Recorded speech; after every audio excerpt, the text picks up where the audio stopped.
So it may not.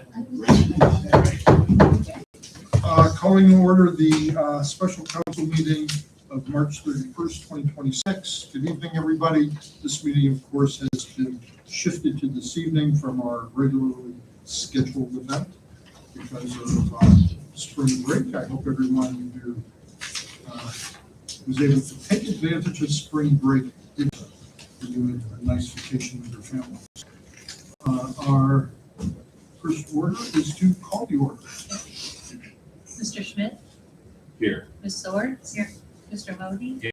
Ms. Godin? Here. Mr. LeMay? Here. Mr. Gentile? Here. Colonel Rice? Here. Would you please join me in this? I pledge allegiance to the flag of the United States of America and to the republic for which it stands, one nation, under God, indivisible, with liberty and justice for all. Thank you.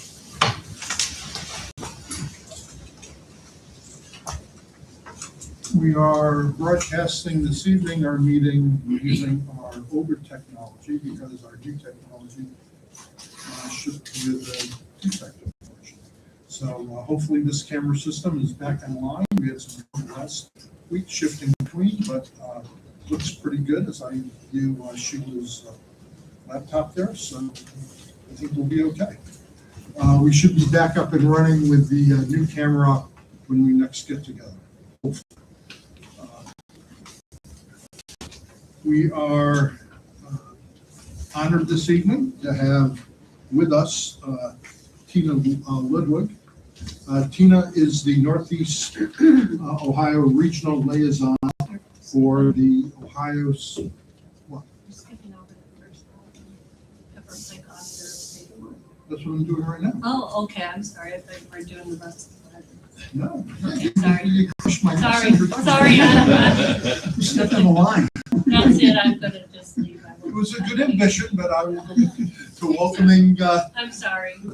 I'll go back to welcoming Tina Ludwig from the Northeast Ohio Regional Liaison's Office of the State Auditor Keith Faber. And welcome, Tina.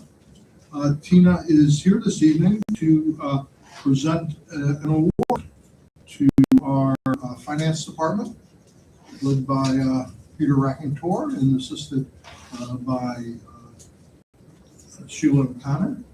It's also sitting here as our clerk, and Becky Kovac of our finance department. And I welcome you here tonight, and I'll let you explain the nature of the award, and please join us. Hello, everyone. Thank you so much for a few minutes on your agenda this evening. We're here to celebrate a job well done.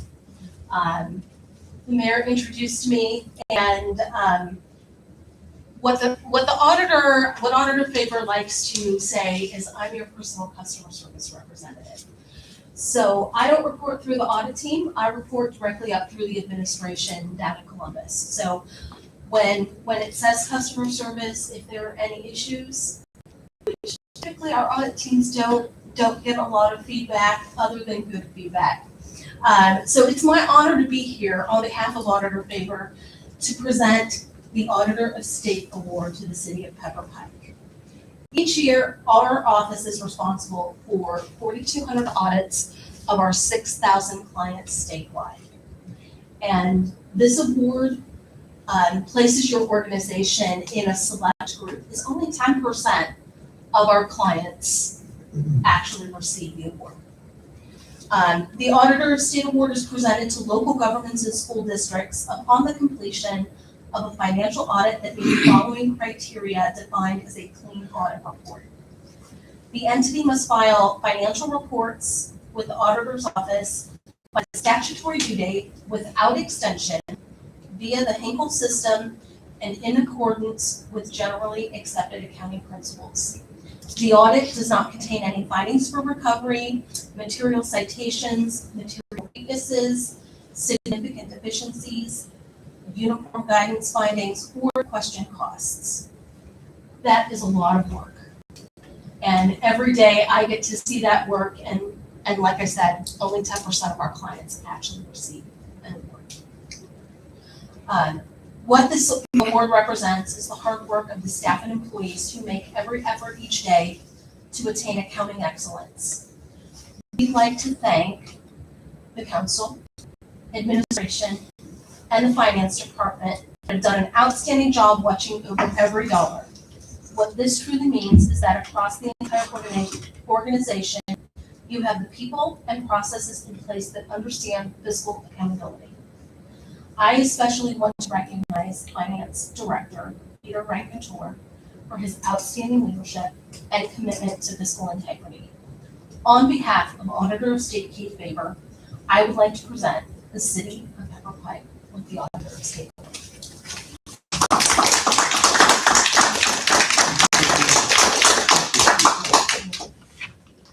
Let's get a picture. Can we get a picture? Yeah.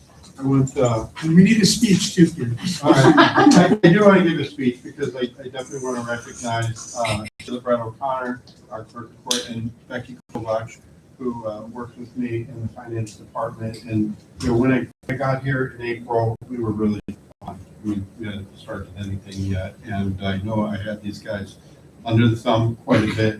And, you know, we met every day, kind of kept tabs on everything, tried to get it all knocked out. And, you know, here we are. I didn't know that we would have a chance at getting this. Like she said, not everybody gets this award. I knew coming in that, you know, there were a couple of issues, hurdles to cross, and we were able to do that. So I definitely want to recognize Becky and Sheila. And if we could, once you come in, I want you in the picture too. Oh, yes. Yeah. And could we take it like right here? Wherever you want. Sure. And could I have him go take? How about, do you want a picture too? Yes. Okay. Sheila, why don't you get on this side? Okay. Let me do that. Okay. Two here. And do two with the other one.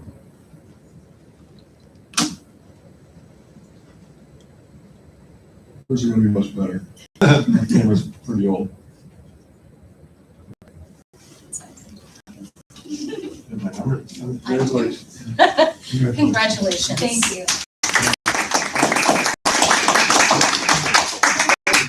I would just like to add my congratulations to Peter and our finance department staff for a wonderful job done.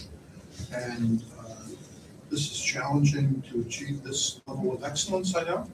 And I appreciate the auditor and you and your office recognizing the hard work that these folks put into it. Peter's provided tremendous leadership to the department, and I think it's reflected. You got to visit with our finance committee meeting before, and I think you got to hear Peter demonstrate his expertise in fielding questions and answering them off the cuff immediately. He has complete familiarity most of the time with everything that's in these reports, but it's really a tribute to the expertise that he has brought to the task. And we appreciate the auditor's office recognizing the job well done. So thank you. This is the best part of my job. This isn't the hard part, is it? I think it's bad that it's even more extraordinary that Peter Reichert and got this done in that short period of time. I think it's testament to you and your team and your hard work and efficiency in bringing fresh ideas to the fight. Appreciate it. Congratulations. Just one question. How long has this award been in existence? So I have only been with the auditor's office since June. I've looked back in my system for other clients, and I've only seen it go back 14 years. I do not know if that is because that's only as far as our system goes, or if that is the length of time that the award's been in But it's existence. been around for Yes. at least 10 or more years. Yes. Thank you for the recognition this evening, and give our best wishes to the auditor and our appreciation for his recognition. Have a wonderful family. Thank you. Thank you very much. And I would also be remiss if I didn't thank the mayor, everybody on council for their support, and the other fellow directors that I have who work with me steadfastly, whether it's doing the financial report or the budget. Thank you. Thank you. Thank you. Congratulations.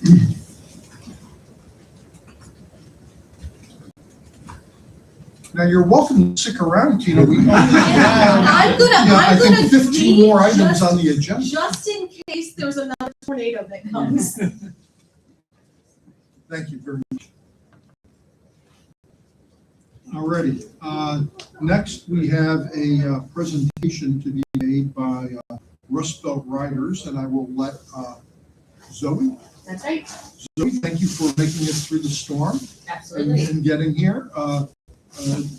Rust Belt Riders and Ms. Godick has invited them, and encouraged us to have them here this evening.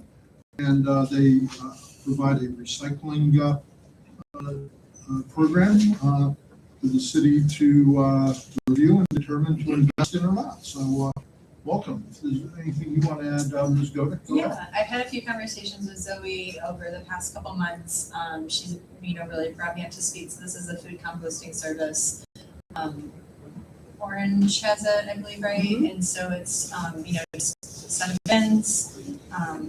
They help determine placement. I know she's going to go through all this, but it seems like a very elegant solution to help advance, what I would assume are the city's goals of being a little more, eco-minded, a little more sensitive to, just environmental concerns. So I'm really excited to hear what Zoe has to share with us. Thank you. Jill, I brought a few printouts. Oh, thank you very much. There are awesome. It's a presentation that I sent over, possible to be shown, or is that? Don't know, I couldn't open it on my Okay. computer, that was the problem. Got it. Sorry. That's okay. There are many visuals Yeah. that I would share, and I'll be sending that presentation to all Thank of council as well, or ask Sheila to do so in a format that's able to be open. Sorry. I do, can I forward it? Yeah, or if you could link up your computer, You can open Thank you. While we work on that, just a couple questions. Before I was invited here tonight, who had heard of Rust Belt Riders? And does anybody here currently use our services? Not yet, sometimes a mix. I see your stations at the metroparks where I Yes. hike regularly, and so they Fantastic. seem like they're in good order and, Yeah. so. The Metro Parks have been a fantastic partner of ours, established last year to promote their own sustainability efforts and increase our community drop-off sites. And yeah. you might have to Jack, send you want to move this. over? In the meantime, I'm gonna just make a couple more copies. fantastic. You know, I, Do you need help? You want to do Um, that? Okay. Well, the HDMI's over there and then She, I'll just. Jackie can't hook it up. Yeah. Oh, I have my computer, You is that have an allowed? HDMI? I sure Yeah, do. yeah. Do that. Great. That's the best solution. Yeah. Yeah, there you go. and then I'll.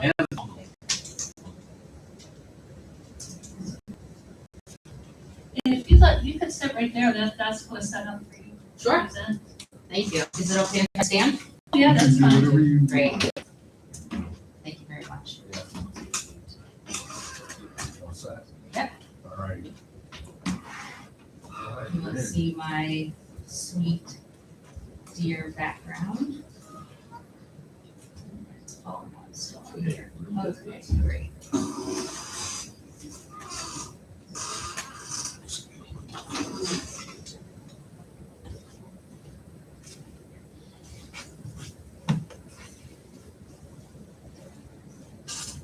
Colonel, you find that seat pretty comfortable? Okay. There you go.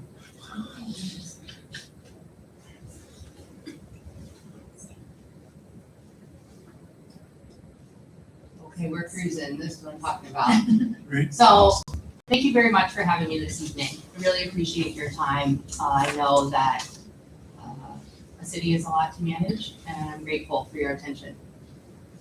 I'm Zoe with Rust Belt Riders. I've been with the organization for coming on 7 years now, and I've held many different roles. Tonight, I'll be talking to you about our municipal composting program and what we've been doing. Before I get into those details, I wanted to start with just a touch of our background and why we're doing this. We're an organization that started 11 years ago with these two gentlemen picking up food scraps on the backs of their bicycles. They were both working in the restaurant industry, and At the same time, we're starting a community garden.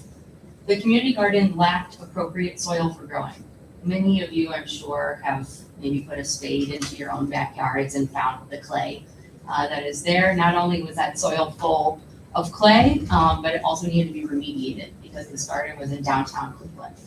And seeing the amount of food scraps that were coming out of the backs of the kitchens and bars that they worked in, and knowing that composting is a solution to increase soil health and fertility, water retention, they thought, let's collect the scraps. It was no more complicated than that. And they started composting on site at this garden on East 40th, still in existence, Roosevelt Gardens. We walk there very frequently at work, lunch breaks, or work right around the corner. And in this composting process, I just want to lay the groundwork that we have mixed together nitrogen, carbon, air, and water with the microorganisms that come to process that material. And that is what can help with water retention, preventing stormwater runoff.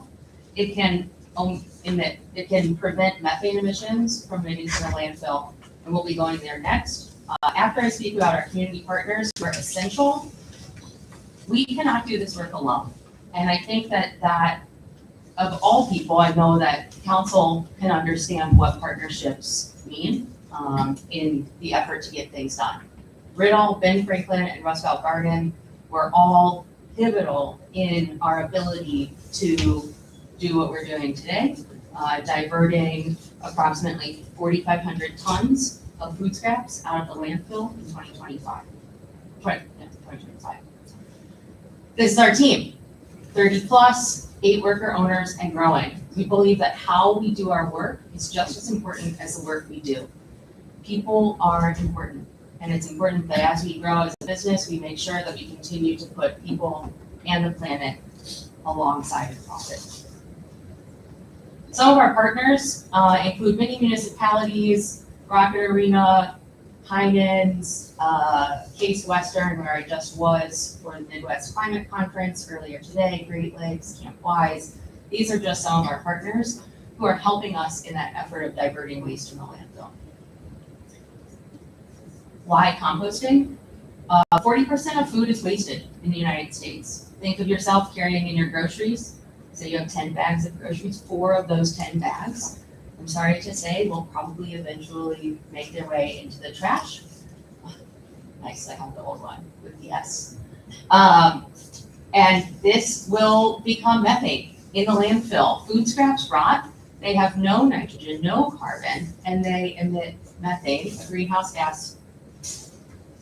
The EPA estimates is roughly between 28 and 36 times as potent as carbon dioxide. There's some, even the EPA themselves puts out variable statistics on that number.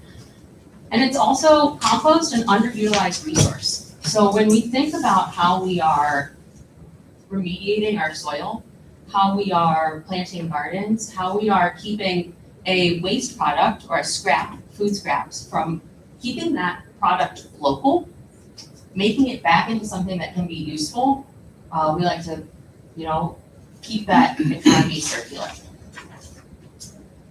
I wanted to highlight this picture because this is what I talk about when I talk about methane emissions. Now, I did just pick a great picture with what we might think of as emissions. I don't think that's actually methane, obviously. But this is where food scraps go. And I think that personally, I'm highly invested in this work because all of that effort that went into the growing, the processing, the transporting of food that's wasted is equal to $218 billion of just money that's thrown out the window when the food is wasted, thrown into the landfill.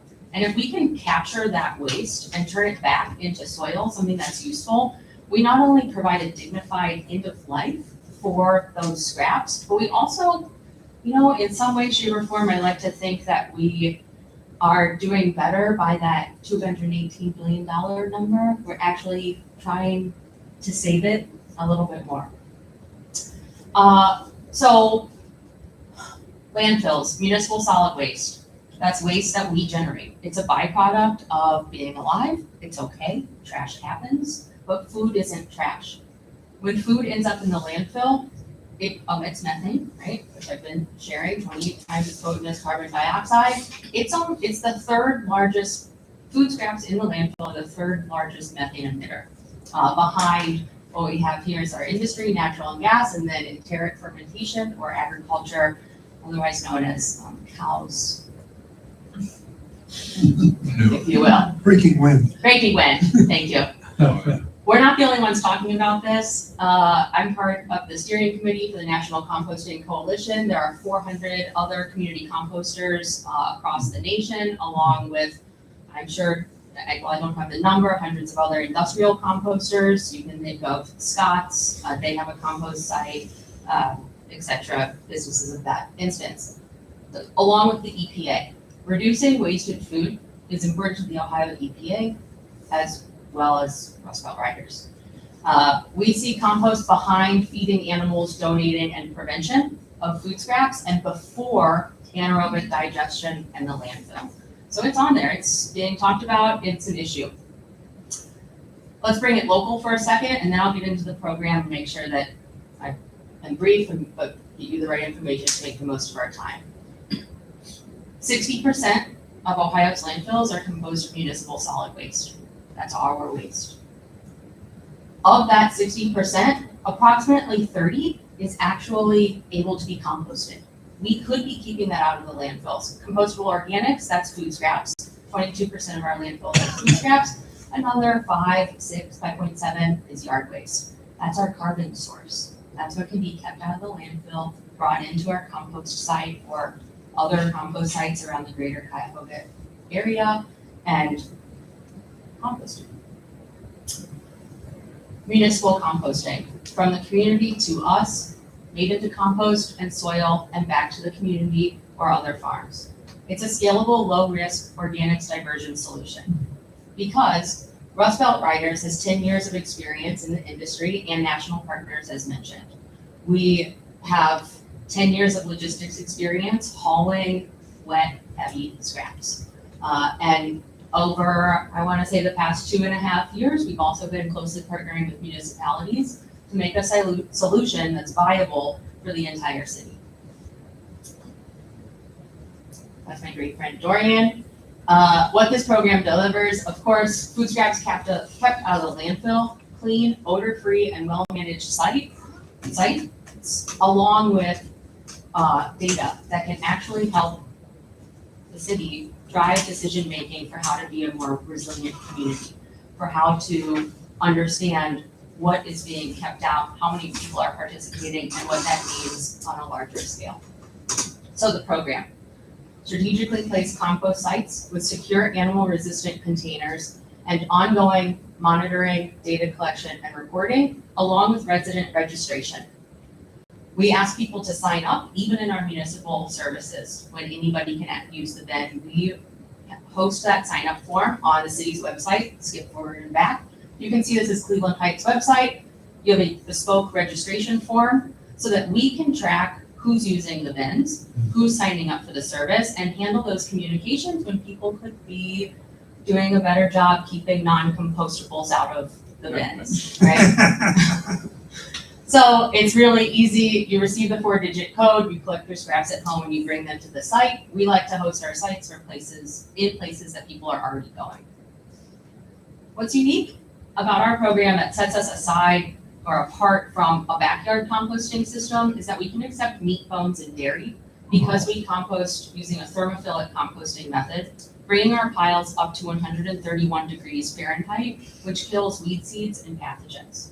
So for those who often say to me, I'll be out and they say, Zoe, I compost at home, I don't really need this. And I say, that's great, how's your pile going? And then I ask, do you eat meat? Do you eat dairy? Do you have bones? Do you throw parties and have compostable serviceware or items for trying to make a sustainable party? One moment. And then they can divert all of their scraps to our program. Question? So how is it you bring up the temperature? Well, the microorganisms bring up the temperature for us, actually. It is the nitrogen material or food scraps combined with carbon, 2 parts carbon to 1 part nitrogen mixed together. And then it sits for approximately really depends on the weather, but anywhere between 2 and 4 weeks. So maybe that ties into another question I have. What are you adding in the process that the food doesn't just compost at the landfill on its own? Carbon, air, and water. You must turn a healthy pile and mix it Turn with it. carbon Because and you air. turn it. That's right. Okay. You use yard waste for the carbon? We use yard waste for the carbon, that's right. And you turn it. Just, That's right. so that chemistry, Mhm. so in the landfill, it's methane. That's right. Because But- it but sits in- there and gets soggy and just off gases. But in your process, your chemistry, if you will, turns it into not methane. Yes, so there are some carbon emissions from composting, far fewer than food scraps rotting in the landfill. So it gets methane because it's sealed in and doesn't get the turning, that's what, You know that really funky smell? Like if you go into your backyard or into like a bog and it just smells horrible, the smell that that is an anaerobic environment. There's no oxygen. The fact that the food scraps are sitting in the landfill with no oxygen, that's what turns them into methane gas. And that's, even bogs will off gas some methane. But again, you get the oxygen in there by turning it. It's not That's like right. you put hoses in it No. and you turn it.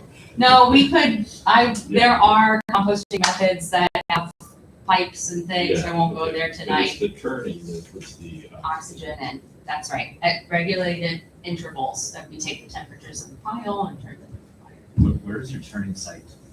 We have all of our food scraps composted in North Canton, Ohio right now. We ran out of space at our old facility.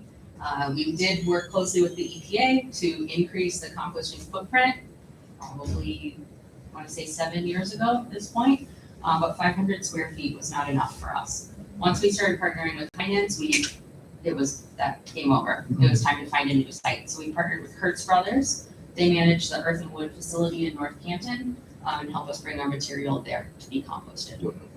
how big is what's your footprint now? I don't know the footprint of that site. I know they have at least 15 acres. How much of that is actually the compost site is not What known. did you say your number is a year now? How many tons? 4,500, 4,500 4,500 pounds. tons. That's right. So you would That's pretty take impressive. 4,500 times 2,000. That's good. It's certainly, and that's collected all over the greater Cuyahoga area. We have some accounts in Geauga, we have some out in Avon Lake, but that's primarily Cuyahoga County.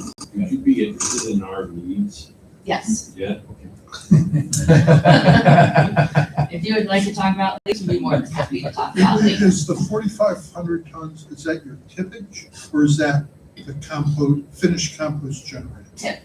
That's food scraps that we tip, Wow, correct.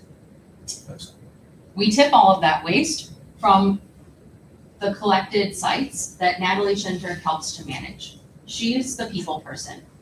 She's also the operational point of contact. So when we think about a drop-off site, we think that we like to use for our municipal partnerships. We have lock-in, animal-resistant 64-gallon containers where people bring us, and I'll show pictures soon, will bring us the material. After they sign up, Natalie's their point of contact. They call her with questions, they email her with questions. We handle all of the people problems. That's sort of what, makes this solution turnkey, right? There's no extra lift on the city, and I got everything there, clear communication throughout the program. She also manages our data reporting, so she builds our impact reports, gives them to me, I present them, we have a really nice balance in our relationship there. Site structure. Sites are outfitted with 64-gallon commercial-grade compost containers. They're lockable, animal-resistant lids, and they have 225-pound capacity per container. We push that, allowed to get pushed towards 300. Most residential sites do not have near the overfilling problem that our commercial clients have, so it's really not much of a concern. We also include durable weatherproof signage, visual education materials, and in our municipal partnerships, co-branding. It's really important to us that I should go back here, that the sites, people know that these sites are being provided by their cities. Composting is an amenity that is provided to many residents in other cities all across the United States. So, for example, in Cleveland Heights, these are their bins. They're located at the Dave's grocery store parking lot, which is the same parking lot that City Hall shares. So Cleveland Heights, City Hall, Dave's, an Office Max, a few other buildings. And these are the sites. All sites start with a 4-bin corral and 2 bins on site. So how many people you do outreach? You do outreach, obviously. Outreach being like program outreach, Yeah. marketing, 'Cause I educational love this events. stuff, and I just know when you start going on like recycling, if you're, the place to go is the elementary schools. Mhm. Because that's who guilts their parents into doing this stuff, really. It's- I know. It's how it works, in elementary schools and It's junior real. highs. Yeah. It really works. So we have I'd say 1, 2, 3, maybe there's 4 FTE Yeah, folks okay. between part and full-time, 4 of us in total that do outreach. In all sorts of different ways, educational programming, commercial sales, residential sales specifically, and then general, like, events. Yeah. We had any kind of event, you might see us there. We also like to have the site corrals, which I've pictured here. Excuse me, very quick. Pictured here, site corrals. And the signage is installed directly on the corrals. We find that these corrals improve site cleanliness and visibility. It gives people a way to know this is where my material goes instead of being That's awesome. flippant with where they put Just their it can't stuff. sit by itself. No. Yeah. Don't need the can sitting by itself. Though that is where we started at Shaker Lakes. There were 2 cans. I don't even think they started with the sign in 2018. But lessons learned.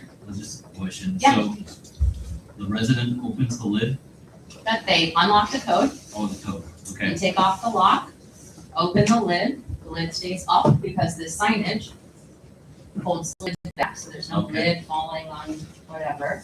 And then they take their bucket of material and they dump their bucket in. So it goes in loose, no bag. Loose, no bag. Yeah, there's a whole, and I'd be happy to troubleshoot all of the ways that food scraps are able to be collected. There are ways for everybody. There are ways for people who could care less, don't worry, put in my bucket, in my kitchen, whatever, just keep going. And there are ways for folks who do not want to touch a scrap whatsoever anytime. They want to have it tied up in a neat baggie and put the baggie in a clean container and never want to see the scrap. And I've worked with people all across that spectrum. So we have a lot of solutions for folks, ease of use. Weekly collection as a baseline with the ability to increase both collection and container count as needed. When we start the program, we always stay 1 container ahead of where we see enrollment. So that if we get a spike in enrollment, we're not dealing with overflowing containers and rushing out and adding a new site. We're always just a touch ahead so that there's room for growth. And the container count is adjusted based on participation. This is Jeremy in front of On the Rise, who's a fantastic partner of ours and helping the prevention by donating their own bread as well. So, reliable, scalable service, as discussed. City, what we ask for when we have a proposal and, we enter into partnership, we also ask for a site post point of contact so that Natalie has somebody to speak with if we need to get out an extra service, or if somebody reported something at the containers, right? She can get on the phone and vice versa. The city's point of contact that we asked to be named as the site post can call her with anything. Is the parking lot being re-cemented, if you will? They can call her and we can make a plan to handle that, please. What proportion of the materials that you collect come from the commercial side versus the consumer side, I guess? Right now, it's about 60-40 commercial residential. Yeah, just because we had, and Heinen's increases in the summertime, and we also had Rocket Mortgage increase their bin count with their events, so a little more, it's almost half of them, a little more than commercial. And that's over a year's time? Or? That's it, yes, over the year's time, that's right. The other thing, the only really, in addition to being a good partner and letting us know if there's something going on at the site, we also ask our site hosts to keep the area in front of the bins clear of snow in the way that you typically do your other parking areas. So that's why, Natalie will come out and do a site visit. We'll talk about where snow goes, where people traffic is, where car traffic is. And we want to make sure that it's a very minimal ask of any city service department. This would be a city service, and I know that there's already enough to manage. I've heard it many times. And I've experienced it myself, even in this small, very small window of working with people. On a city scale, it's a whole nother story. So those are the two things we ask: a good communication partner and keeping the snow in front of the bins cleared in the same way we do your other areas. This is an example of a report. This is the Cleveland Heights composting program. You can see the weight peaked in October when we opened a second site for their municipal program. And we offer reports that fit your needs, formatted for your audiences. So if you're presenting to a sustainability group, if you're presenting to the county, we can work with you on that formatting. And we also speak directly with the county on waste reports. So Jessica Frinos from the Cuyahoga County Solid Waste District is my point of contact for all of our reporting that she then includes in their solid waste report. All of our partners have a dashboard that shows your service. You can get a text of when service is coming and shows your weight diverted in pounds, updated immediately after service, and provides meaningful comparisons. For those of you who are moved by data and want to tell stories with data, we've got it for you. It's fun. It's a service for ease. People drop off their materials, we collect them, and we turn them into soil, with the city being the proprietor of reaping those rewards, diverting that food waste out of the landfill and helping to generate compost. And then soil, which is the medium in which plants grow. And that's where we really start to see this circular economy come all the way back around. You could collect food scraps just forever. Just collect all the food scraps you want. But if we're not actually doing something with them and making sure that soil gets back into the hands of our partners in farming, in agriculture, community gardens, potted plant enthusiasts, tree canopy restoration, and water retention or stormwater runoff prevention, then that's nice, but we want to make sure that we can get that soil back into the hands of those who need it. So you're actually providing soil, not mulch. It's based, so we don't provide mulch in the technical term, which is just chipped wood. We can provide compost, we can provide soil, and it's based on the need. So we have a number of different products. We have a compost product, a product for filling raised beds, a product for starting seeds, and even one for houseplants. And it's based on the need of the partner or the need of the consumer, what they want. For all of our partners, baseline, municipalities, businesses, residents, everybody receives 10% off of our products. If there are people interested or partners interested in getting some soil at a different rate or in a different volume, that's always a conversation open to having. I'm a little confused. I think you said that 5% or 6% is yard waste. I have to go back, Okay. but yeah, yes. Yeah. About. And here it says unacceptable is yard. So That's 6% in landfills. That was a national graph on landfills.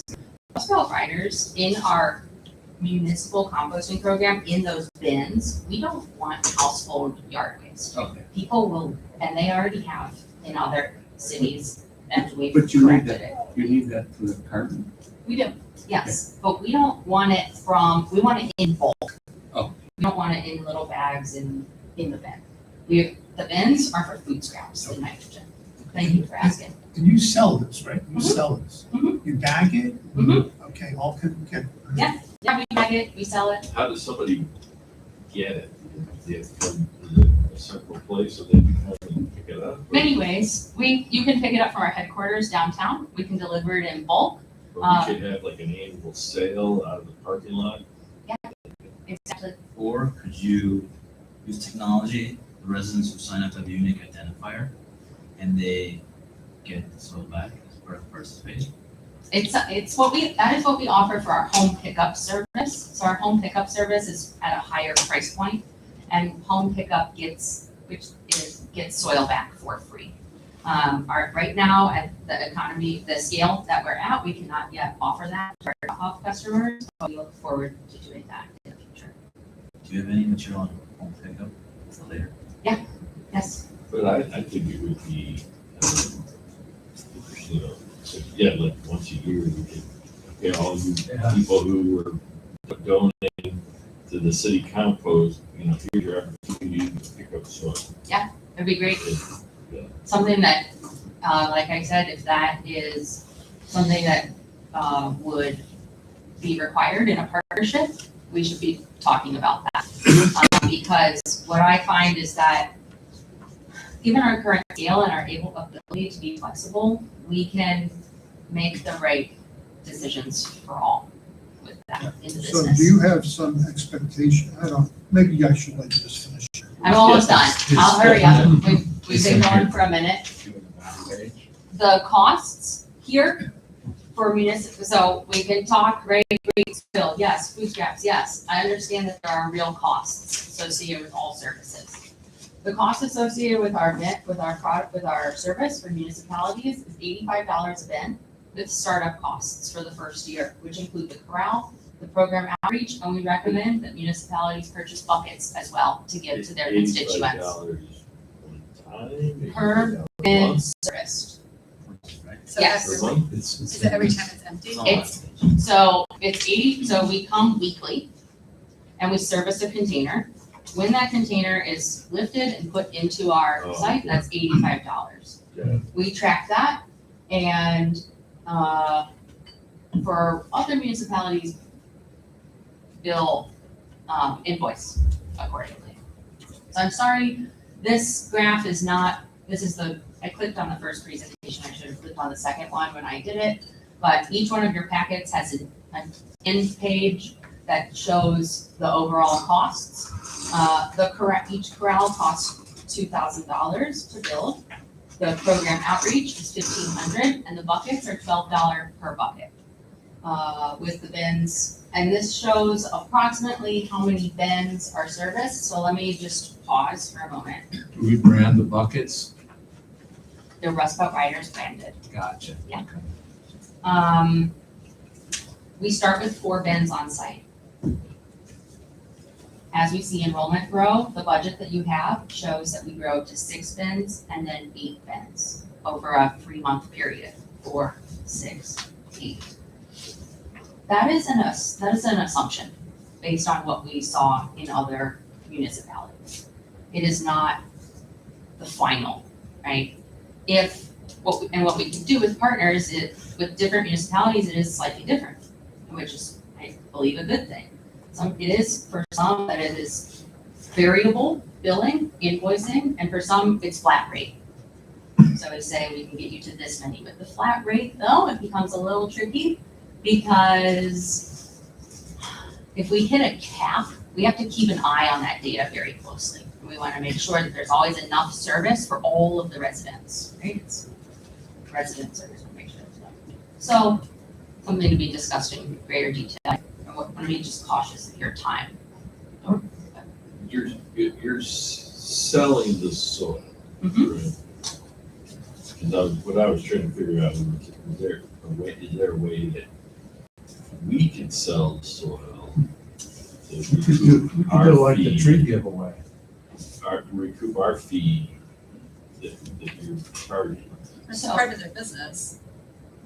Yeah. Well, no, but maybe depending on how much they're selling it, and I wonder if we could, but You can buy it and then give it to the residents like we do the trees, except that's a commercial, that's First Energy or something like that. By and large. Yeah, they're by and large, something like that. well, if they're selling it and it's still way under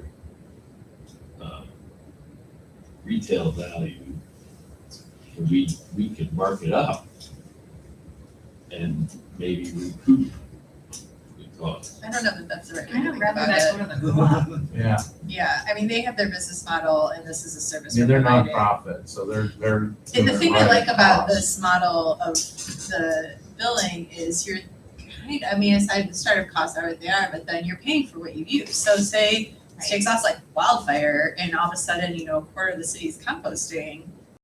Great, I mean, we're gonna pay for it, but people are using the service. It's not Exactly. just like you're paying for an Well, empty service. Well, and to your point, I mean, that would go out in our solid waste one way or another. We're gonna Right, pay yeah. for it to go to the landfill, or we're gonna pay for it to go Yeah. to restaurant. Yeah, let's go back to Ms. Godek's speculation, quarter of the city.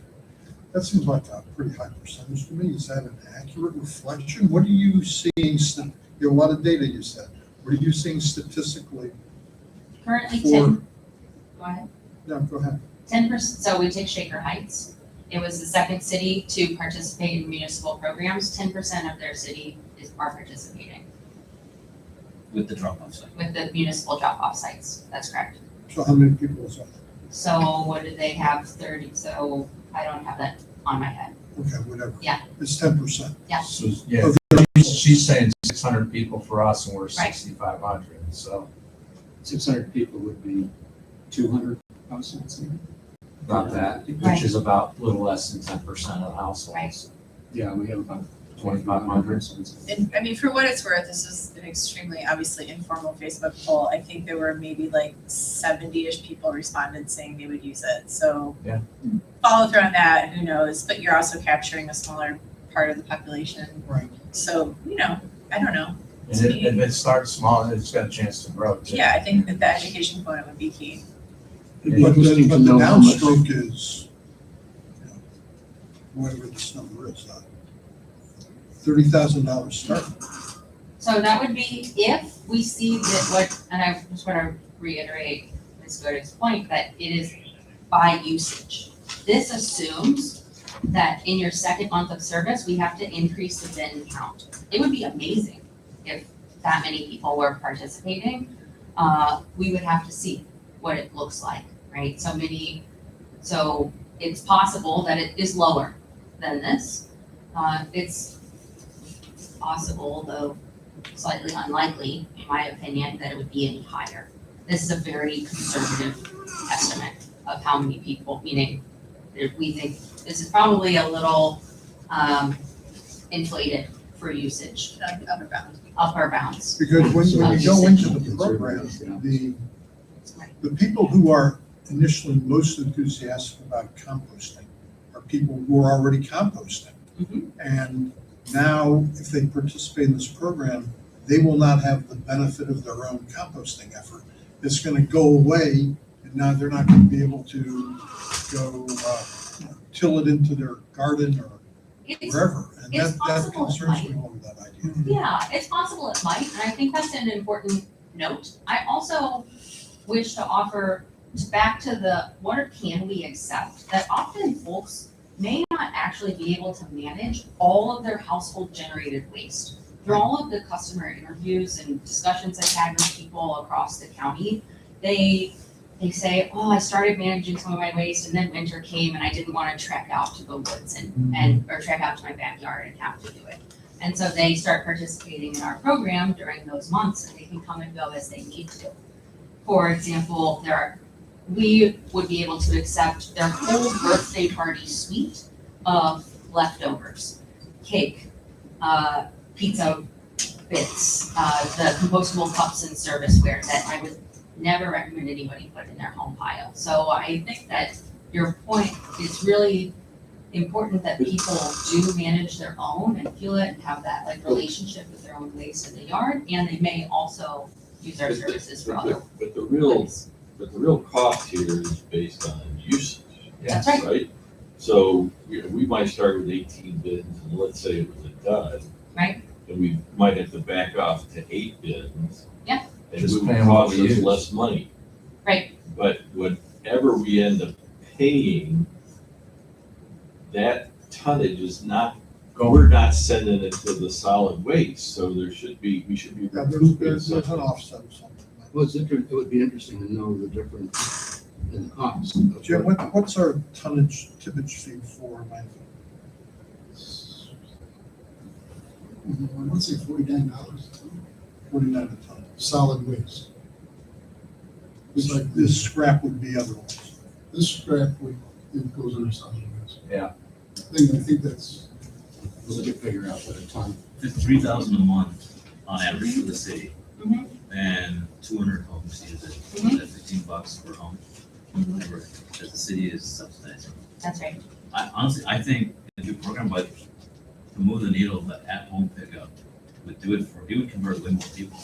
Yeah, to come at home. It would also likely be more expensive for the city to cover that. If you wanted to go towards an at-home pickup municipal program, it's something that we can explore. Is there already cities Well- doing it today? Do they have a shared cost Yeah. profile? Not in Cuyahoga County.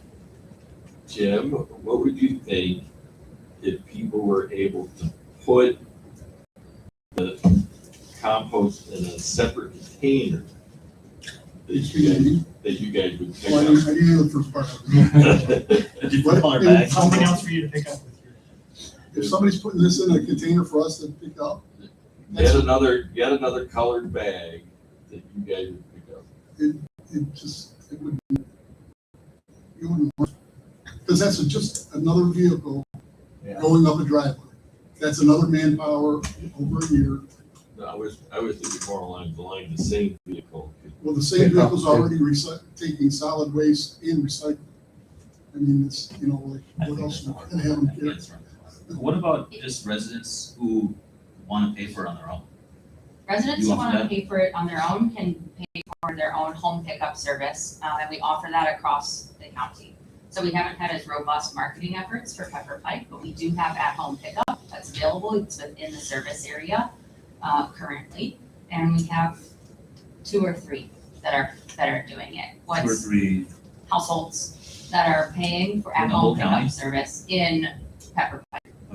That's right. There are about 300 in the city of Cleveland plus surrounding suburbs. So we do have the Not a big hit. infrastructure for at-home pickup, and there are, while we don't have the current, while Roosevelt Riders has an infrastructure to conduct at-home pickup for every household, if that was an avenue, that would. I'm more thinking about the lens of many folks here have landscapers, right? Mhm. So percent of them may be interested in pickup, paying for it out of their own pocket. They If we may, advertise it, you might get traction definitely. outside of this. Yeah, thank I you. think that's a phase 2. Truthfully, I think it's get people interested, get them excited, get them playing along, and then phase 2 is home pickup. I don't think that, I think you could do it in parallel. I would do home pickup over this. But you could do that right now. I mean, go Yeah, like You literally can sign call up on them their up right website now and tonight. do it. I know, I didn't know. Oh. It was advertising. How do, Suzanne, think about your average kitchen. Sure. How do people do this in their average kitchen? Do they have a bucket on the floor? Sometimes, I'm just thinking practically for a second. you can imagine a small 1-gallon countertop container Okay, with a nice lid, okay. or it could be an open bowl, something you keep on the counter while you're You preparing your just scrape food. the food into the Just put the ashtray, food put a in top there. on it, and it just sits there. That's right, and then every couple days, or when the container gets full, you take it to your bucket. Okay. I keep my bucket in my foyer, my back door foyer, and I have my little kitchen counter bucket, I use a bucket, and it's there, and I pop open the lid, and I put my coffee grounds, my eggshells, all of that in. That's on my daily usage, and then I take that over to my bucket, I put it in my bucket, and I take it to one of our drop-off sites. Does this bowl on your counter smell? Well, in the countertop end, no, because I empty it daily or every few days. So there's work involved.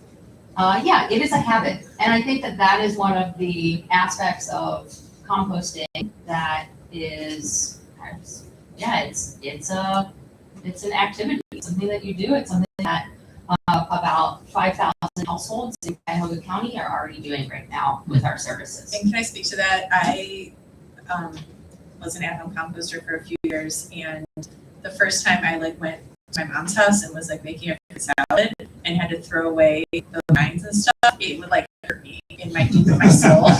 And it remained to your point of it's a habit, and it's just you just do it. It's not a big deal. So, I haven't gotten a bed set up at my new house. I'm super excited about this. I'm kind of lost in your spreadsheet here. What costs we're looking at. Now that I see that's a projection for X number of bins for a year. For us to just say, next Monday, we're going to start this. What costs off of all these sheets am I looking at? $6,700. Well, so the 6,700 is a fixed cost. The 23,630 is the variable cost. That varies based on how much activity we actually have. Well, we're going to have 4 bins you suggested, right? Yeah, So, start, So that's $85 a bin. So That's and every whatever. time it gets tipped. right, That's 4 times 85. Per week. per week. Well, If all 4 are Or used. if they're all right. full. if they actually need to be empty. Right. They only pay for them when they You get tipped. pay the at $85 when they come and empty the barrel. But if nobody's participating, they They don't have don't, to come they in. don't get empty. So over and above the cost of those 4 bins, which may or may not be picked up that week, there's also a fixed charge of $6,700 just to initiate the program. Yes, those are the startup costs listed in the startup detail at the bottom of the last page of your packet. You guys own the beds, we own the corral. These were paying for the corral. That's right. Okay, Yeah, but we do provide maintenance on the corral. okay. And if the bin is half full, do you tip it? Not typically. In the summertime, we may, Okay. because we want a positive experience for people using the site. In the summertime, You get real smelly fast. it's hot. Yeah, okay. The education and outreach, 1,500 community engagement, attending events, hosting events, a ribbon cutting, any kind of informational night. And then recommended is the 5-gallon bucket purchase. This gets people started. It's the very bottom of the last page, $1,200 or $12 a bucket. Now, I've been in conversation with Gates Mills as well, and they were interested in making their own corral. They wanted to say, we want this to look like the rest of our village. We want to be in control of the corral. That's something I'm open to. We always recommend that the education and outreach is included, and having the buckets included is it increases access. It increases the likelihood of the new habit forming for people.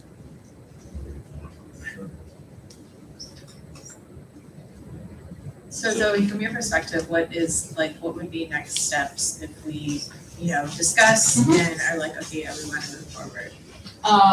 Next steps would be an official contract presented. So if you're interested in that, we put that together, and then that would outline first year costs up front, and then an ongoing service rate. In that contract, we could pilot the program and see what the takeoff would be. We can also just start the program and be on a rolling contract. We're open to finding a way to work together that works best for both parties. What is the square foot footprint of this corral? Oh, it's about the size, one whole parking space. The whole corral isn't the size of the parking space, but you can imagine about a parking space, yeah. Are there companies doing the same thing for municipalities? Yes, so we are actually, not to be, I want to make sure that it's clear, Rust Belt Riders is an LLC. We intentionally chose a business model that did not require chasing grants, so that we could create a value-added product for the community to be able to enrich the community's soils with. And there are, Go ahead. I sit on the steering committee for the Community Composter Coalition that is advised in part by the United States Composting Council. There are about 400, 380 right now, members of that community composting coalition that range from for-profit, large, multi-state composters to very small learning centers that just collect their street and post-environmental supplies. So really, we're right in the middle somewhere. We have, I think it's 3 bins for recycling aluminum cans. Mhm. This would probably be around that size. Yeah, it's a 64 gallon And container. and there would be 2 in Per hour. So it would be a little smaller than what we have for the aluminum can recycling. Good point. Looks just like Nice. that, what we have out there. Yeah. Being relatively. That's I a good like point. the thought That of money grounds goes because to it really area isolates it. teachers. Signage. That's right. Yeah. So, just quickly and brief, thank you for your time. Reminding everybody that this is an amenity that you could be providing to your residents to help offset methane emissions and improve public spaces, showing the importance of compost and soil production for the community. You would also be joining the ranks of partners across the county who are working to get compost back into the hands of home gardeners and farmers. This picture on the right is a farmer who had a yard of our seed sprouting mix unloaded onto their buggy, who sells their produce to Heinens. So we are very, the circle of life, or the circular economy is incredibly important to us in building resilient communities.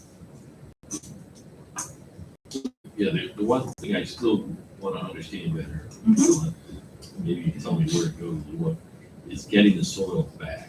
Because whereas I listen to this, I would give up my own backyard composting, which I find to be a pain, if I knew I could get the soil back. Mhm. Because I know I would even get better soil than what I'm able to do in my backyard. So Yeah. what's the cost of, say, a yard bag of soil? The specifics could be found on the Tilt Soil website. It's on- But if, It's on this website, okay. Yeah. I'll go look. yeah, tiltsoil.com is our website. We also have a link on the top of the Rust Belt Riders website. I would say that if the city is Tilth, TILTH, TIL. Is that TH. part of your whole That's thing? right. Yeah, It's that's just a our different soil brand name. company. Just a different brand name. Yeah. TILPH. T like Thomas. Thomas, I Isaac, L. Larry, Paul, Harvey. Replace the Paul with another Thomas. Tilt, tithe, except no E. If the city wanted a yard or two of compost included in our partnership to be able to give that soil away in the tree plantings, that's something that we should work into the contract. I see your point in making it available to residents, and I'd like to explore that as an option. If that's Like I something said, you're I interested just in. want to get it, For yourself, for my, because, Yeah. like I said, it's a pain in the butt to try to do it. turn it in the backyard. I know. If I could just give it to you and I could get better quality soil at the back end, so, Yes. yeah. There's a cost there. There is, we have people turning piles and bagging. I left out some of our bagging pictures, but I have them. Right, I understand, I gotta pay for that, because I'm not doing it myself, but it doesn't come out as good, I know, when I do Right. it. Yeah, so thank you very much for your time. My contact information is in the presentation. You can also reach me, Sheila or Jackie, and thank you. Appreciate it. Absolutely. Thanks for breaking the storm to get here. Oh, yes. My pleasure. I actually love storms. She wasn't in my head. Including tornadoes. What storm. All righty. We are now going to turn to any audience comments regarding the agenda for this evening. Not seeing or hearing anything, we will proceed to approval of the council minutes of February 18th and February 25th. We have a motion, please, regarding the minutes of February 18th. So moved. Second. Any discussion? Hearing none, roll call, please, for approval. Mr. Schmidt? Yes. Ms. Sword? Mr. Bowden? Yes. Ms. Golden? Yes. Mr. Lemay? Yes. Mr. Gentleman? Abstain. Colonel West? Yes. And next, a motion for approval of the February 25 minutes. So moved. Any discussion? Hearing none, roll call, please.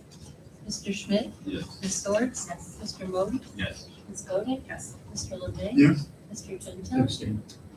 Colonel West? Yes. All right, next we turn to a third reading of 2026-06. This is the Planning Commission appeal ordinance. Of course, there's going to be a public hearing regarding this on April 15th, so we're not voting on anything tonight. But is there any further discussion you wish to have tonight regarding that ordinance? Yeah, I would just like to, a short reiteration. As you'll know, when this first came up on the 25th, I expressed my concerns about eliminating the appeal right to council. And had a number of reasons for those. And I just want to briefly chat through those again and understand and maybe elucidate a little bit more why I have this concern. As I mentioned, the right of this internal appeal, if you will, to council has been in our ordinance for a while, but it's rarely, if ever, used. And I got to thinking about, why is that? And I think it's because our planning commission, they do their job and they kind of work the issue at that level most of the time and try and reach some kind of accommodation if it's possible. That is maybe not making everyone happy, but they can live with. And therefore, we haven't seen a lot of resident appeals to I haven't seen any, I think, maybe one or two in our town, correct? Maybe. I'm hard pressed. Yeah, it's hard to think. But still, I guess I want to preserve this because there still remains the possibility that at some point, despite everyone's best effort, some resident will feel that they've been treated unfairly, with bias or with prejudice, what have you. And, they're upset and they want to take action. And I still come back to the view that if that resident in that situation is in court or counsel, what's the best option? And to me, the worst option is the litigation, because it's expensive for the resident, expensive for the city, it drags out the dispute. You're in an adversarial environment where settlement is harder, compromise is harder. And to me, having a shot at counsel first to have them have their say, and sometimes that's all it will take is to have their say, and have a different body listen to the complaint. It's my view, if that happens, most of the time, I think this council would confirm the finding of the planning commission. And I think for most rational residents who are of that mindset, that they were treated unfairly, if a second body says, no, they were right, I think that resolves the case for most people. And in the rare instance where I think council maybe says, well, we have some concerns, the best option, and it's permitted by the ordinance, is send it back to the planning commission and let them rethink, maybe think about it in a different way. But I think that's going to be rare. So I just keep coming back. It's not been used. It's rare, but to have it could save the city and the residents. I think it's fair to the residents because they'll have a chance to have their say without hiring a lawyer and going to court. And I think there's a chance in that environment of still a compromise and settlement. And if it ultimately goes to court, well, we've done our best to save the city that money and the resident that money. And I don't think there's harm in that. So I think I just keep coming back to that. That's a better option. And, Mr. Schmidt did some research on this, and I confirmed in some of it that many of our neighboring communities have this internal appeal process. Even many of them have a board of zoning appeals, the typical set which we don't have. They still have access to counsel. And I think it's for all these reasons to stay out of court if it's possible. So I think that counsel is fair, local control, it promotes settlement. And in that regard, I think it protects us and protects the city.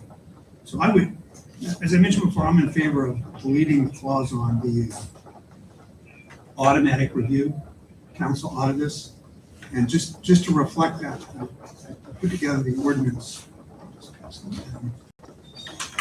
As I would amend it, consistent with. So I must admit that I agree with you, Mr. Lemay, which I would have expressed in the email, but I don't think we should be discussing it over the emails. Agreed. What I was wondering is, do we just go ahead and make a motion now about amending it so that the council can vote to decide whether they agree with you or and I, and if they don't, then we could be done with this discussion. Is that I how don't it think, would we work? have to have the hearing. Let's hear it first, I said. 15. But You have to have the hearing before you that's- adopt it. No, You have but to have the the, hearing before you adopt it. but the hearing is on a version. You don't have to have the hearing The before question- you amend. The hearing is on a version, and the question is, what version are we gonna show? Right, I'm sorry, In the the hearing. hearing speaking over, I didn't hear what you said. You finish, Mr. Schmidt, and then Mr. Byron will add his thought. Well, so I guess my thought was the hearing would be on a version that we all agree that we want to I see what show. you're saying, yeah. So the question I had was, do we make a motion as to whether we're going to amend it as Mr. Lemay had proposed, and we vote yes or no, so and we get over that as to whether we're going to include it in the version. Well, this is the amendment that I drafted, just takes out that middle paragraph about the automatic appeals. It leaves everything else the same. But I can't leave everything else, because at one time, the way it read was that you could bring in new information. This does not. This, how it was in there, the record is fixed at, But I do think it's very important that if we are in the appeal process, we are only weighing the facts as they were presented and judging. completely, Yeah.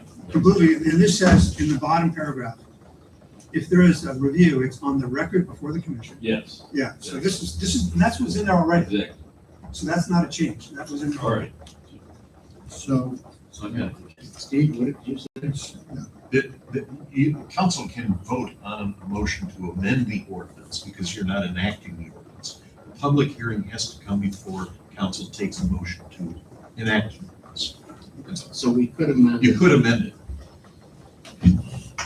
I've got an aligned question, maybe based on Mr. Lemay's comments too. I just want to crystallize, what problem are we really trying to solve here? Are we trying to get council out of resident appeals? Is that the widest, is that the core problem? that would be the issue. What exists now, I think first you have to start with Professor can do this better than I can, but I will. Right now, we have a process that is an administrative function. The planning commission is an administrative body. So by having an appeal from an administrative body to the legislative body, which we now have, Mhm. and some other, many, however, communities also adopt that. What they're doing is dislocating the administrative process and shifting it across the line to the legislative process, which is what the council will do. And that is, in my thought, a little offensive to what the administrative process is supposed to be. Now, it works having an appeal from the ABR, which is an administrative body, to the planning commission, because it keeps everything in the same lane of administrative. And then from the planning commission, that would go to a 2506 appeal. This business of dislocating the process over to the legislative side, whether or not other communities do it, I think it's off base to do it. And I think that Mr. so unfortunately he's not here again to reiterate his thoughts, is Mr. Smerrigan presented to the Planning Commission when this was referred to them. What we do is create a potential of two different records advancing to a 2506 Court of Appeals, the Common Pleas Court hearing this on appeal. That is a major problem. And although the record would be kept the same, that you can only hear as a council the evidence that had been presented to the board, it has the same legal advice being given as to what the legal impact of those facts are. And are we putting our residents through basically an exercise where, well, gee, the decision's going to be the same anyway, so why are we giving them, some false hopes, efforts on their part to get ready for the council appeal, and it's really not going to change at a council level. If there's new evidence that Mr. LeMay is correct, let me start there. Mr. LeMay is correct.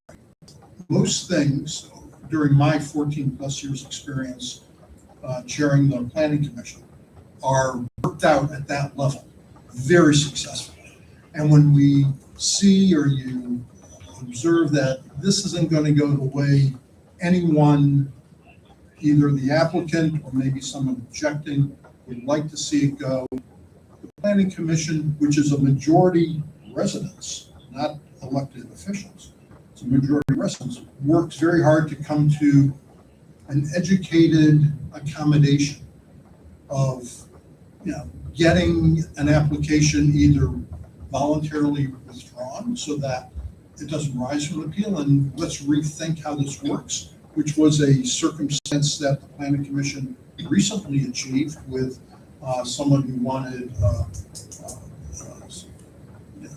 a change to they applied for a variance for a side yard setback, and they backed off from the Planning Commission, and it worked out just fine. Tuning up their application, they didn't even need a variance, and they got everything that they needed and wanted. So usually it's very successful reaching accommodation at that level. If for some reason, and Mr. LeMay is again correct in observing, I can't even really think of it coming to council on a Planning Commission appeal. I can't even think of it. I know we had one where it went right to the 2506 incorrectly because the applicant actually stumbled on our own administrative procedure and went right to the court and didn't exhaust their administrative remedies, and they got thrown out of court. So they So it benefited us. It benefited us, but it was not to the benefit of a resident who, for whatever legal issues their lawyer encountered, messed up and went right to court instead of. So then we're trying to solve a problem that doesn't exist. Yes. In a way. I'd like to hear what the professor has to say, Yes, because please.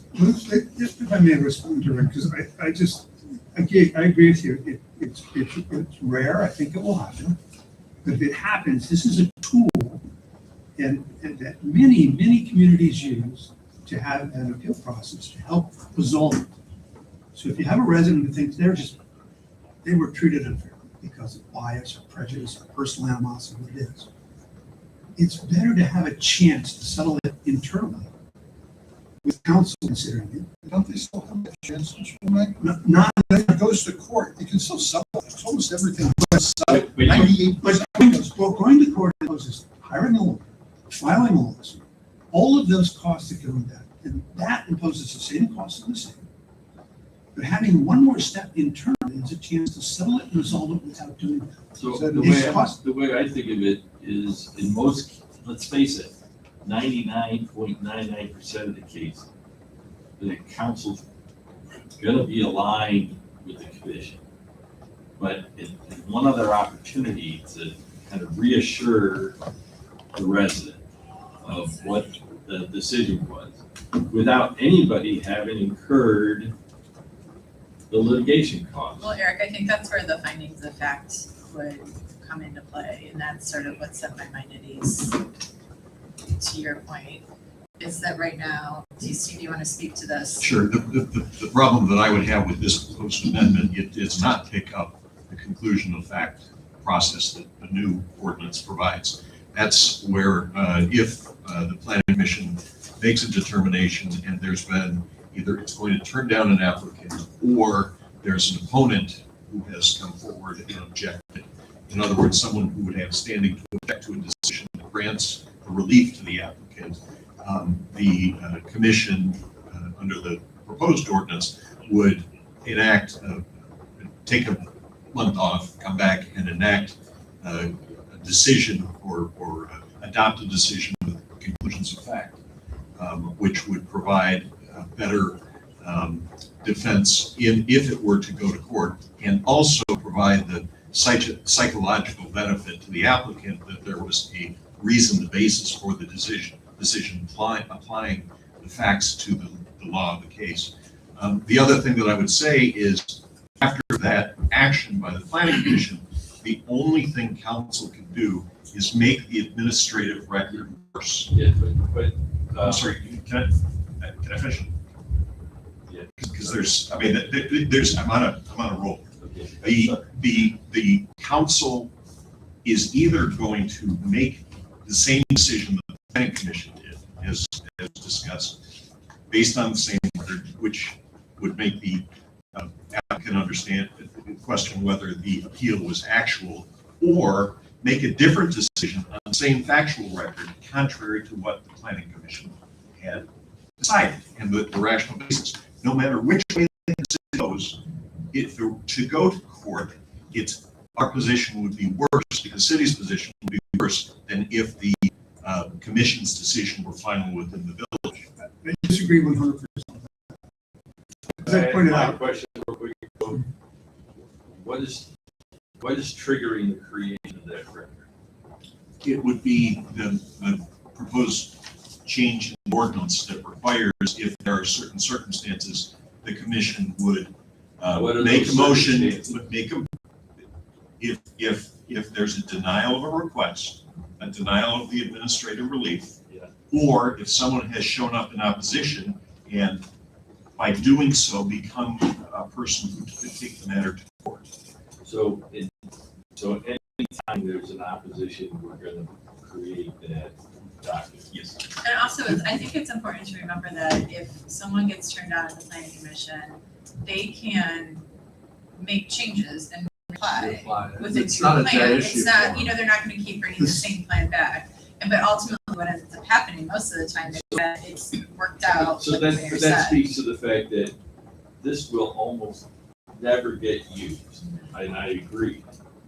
But it's just there because if somebody does get upset, it's just another stopgap before the city's incurred litigation costs, even if the litigation costs are to settle. I agree, Eric. I think that just because it's never happened and it's unlikely to happen, doesn't mean that you shouldn't have the tool in place in case it does happen. Because if it does happen, it's going to be a serious matter. So, you know, because everything's worked so smoothly for the last 14 years, isn't really a good reason why not to have a fail-safe in place. the other issue to keep in mind is if the applicant thinks that it was a matter of prejudice or bias, if they think that, maybe it's unfounded, probably unfounded, but that kind of emotional reaction doesn't matter what, they're gonna go. And this is a chance to resolve that by having another body look at it. And as I mentioned, if the council has the right to send it right back to the commission and say, please consider these other, or please give your consideration to these thoughts on how that was weighted and balanced, and then they can make the same decision. As long as, in the very unlikely position that they take a different view, as long as they have a reasoned opinion based on facts that ties to the record, it doesn't create a second.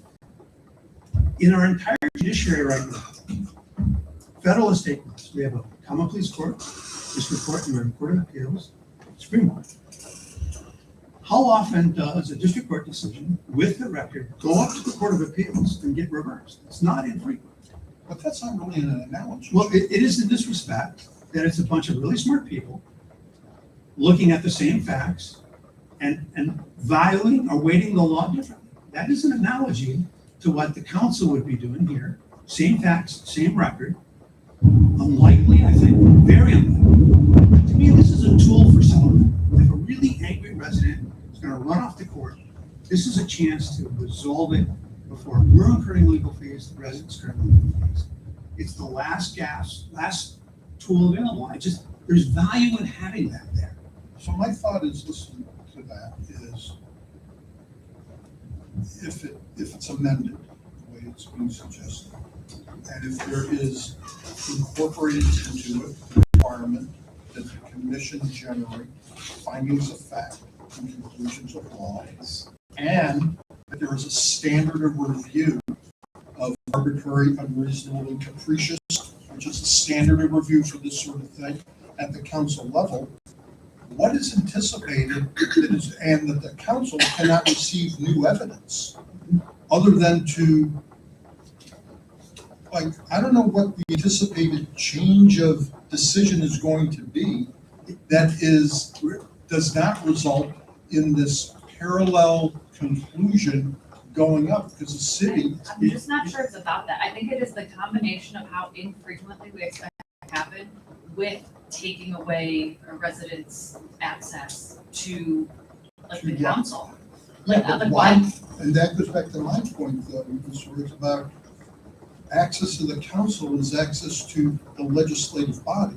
It is not access to I understand, the I do consistent understand that. administrative process. But it's acting in administrative, quasi-legislative capacity. And the Supreme Court and other courts have recognized council's ability to act in that capacity for decades. That is black letter law.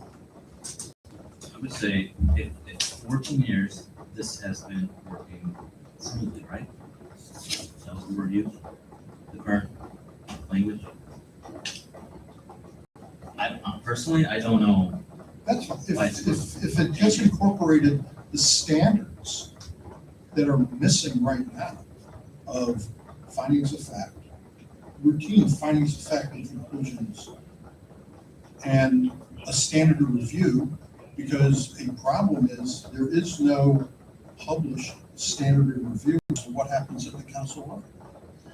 Well, I think putting in the findings of fact, yeah, I support that fully, because, and what would trigger that in my view, if someone actually does feel that, okay, commission, go do your work and do that opinion.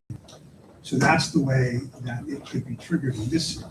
I don't know when you say standard of review, Rick, you mean like 25-6 standard review? Is that? No, I'm talking about it at a council level. What is your standard of review then going to be for looking at these findings of fact? You're proposing conclusions of law. You're proposing using the 25-06 standard.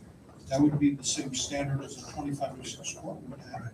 Right. But the difference would be a 25-06 court, if someone is denied the ability to present evidence, not that they didn't present evidence, but were denied the ability to present evidence, then a 25-06 court, Mr. Byron or Mr. Cass can correct me, only in that circumstance should a 25-06 court be able to admit new evidence for it to consider. So if the standard is that the council would then, if someone comes forward to a council on appeal and says, gee, now that I've gone through the process, I wish I had known, I would have presented X, Y, and Z in addition. They don't. At that point, council should not hear that evidence. Absolutely All not. council could do is say, all right, I don't know why you didn't appeal it, you didn't present it before, but I guess let's tear it open and you can go back to the planning commission and present your new evidence. We're all in agreement the record is fixed. I don't think there's any Yes. disagreement. That's what would happen. And, oh, by the way, nobody's gone to court yet and paid any money. So but given that circumstance I just described, and we are discussing a bit of an angels on the head of a pin Yes. argument. if that is already, if that is their remedy coming to council, if they have new evidence, they can still do that at the planning commission level. They can just say, oh gee, I want to, and I want to come back to you and present new evidence. And council, They already can do and that. council can send it right back down there. Have them do that. The council cannot remove it. Can we let Howard weigh in Yeah, if he wants to? But again, so council would. I should have left with the Rust Belt riders. They should have left one. Council would inform the party that, hey, you have new evidence, you have to go back to the planning commission. Absolutely. But guess what? Nobody's gone to court yet, and nobody's incurred any cost. That's absolutely true. By the way, there's also the 10 days, that even if the new, anything was adopted, that 10 days still exists, right? Just valid. File an appeal with council, it's 10 days. Yeah. Pretty tight. All right. And people have asked for the professors. yes, please. I'll be very brief. First of all, I don't understand whether the central issue is a resident being denied a variance or a resident being granted a variance. And I don't know whether you can treat those two things differently or not. Because the example I keep hearing is a resident being denied a variance, as opposed to it being granted and a neighbor objecting, and to me, those might be two different things. Second point is, there needs to be the standard of review, it seems to me there needs to be a standard of review. Either council can look at the record and make its own decision, or council can decide that the decision of the administrative body was arbitrary and capricious. And I think that would be written into the ordinance. And the other thing is that if you are making a decision on the record and you are acting as a quasi administrative body and the decision must be on the record, I would think that that means that you can't have ex parte communication. You can't talk to the resident, you can't talk to the neighbors. Are you gonna bind yourself to that or not? And it seems to me that if you don't, then if the council grants a variance that was denied by the administrative body, then someone could just say, well, they had 4 friends on the council who approved it. I'm not saying that's good or bad, but that is, to a certain extent, what it would boil down to is that I can get 4 votes, I can get the variance granted. Now, again, all of that is in the context of this almost never happens, and the kinds of things that we have entertained, at least the time I've been on the planning commission, there is no variance that was granted or denied that would have destroyed the city of Pepper Pike or even the street that those people lived on. I drive by the greenhouse that we gave a 5-foot variance setback to almost every day, and it looks like things are going fine in the glass greenhouse. So to me, it seems, I understand the point that the council can act as a quasi-administrative body. It's different from cities that have a board. Cities that have a board of zoning appeals, in this city, the planning commission is the board of zoning appeals. It's not that those cities have 2 layers. They either have a board of zoning appeals or they have a planning commission. It still seems to me that the issue is, are we concerned with denials or grantings? What is the standard of review? And if the standard of review is arbitrary and capricious, is this council then bound to not have ex parte communication and to purely decide on the record, which can't be enforced any more than anything else, but at least would constrain the discretion of the council?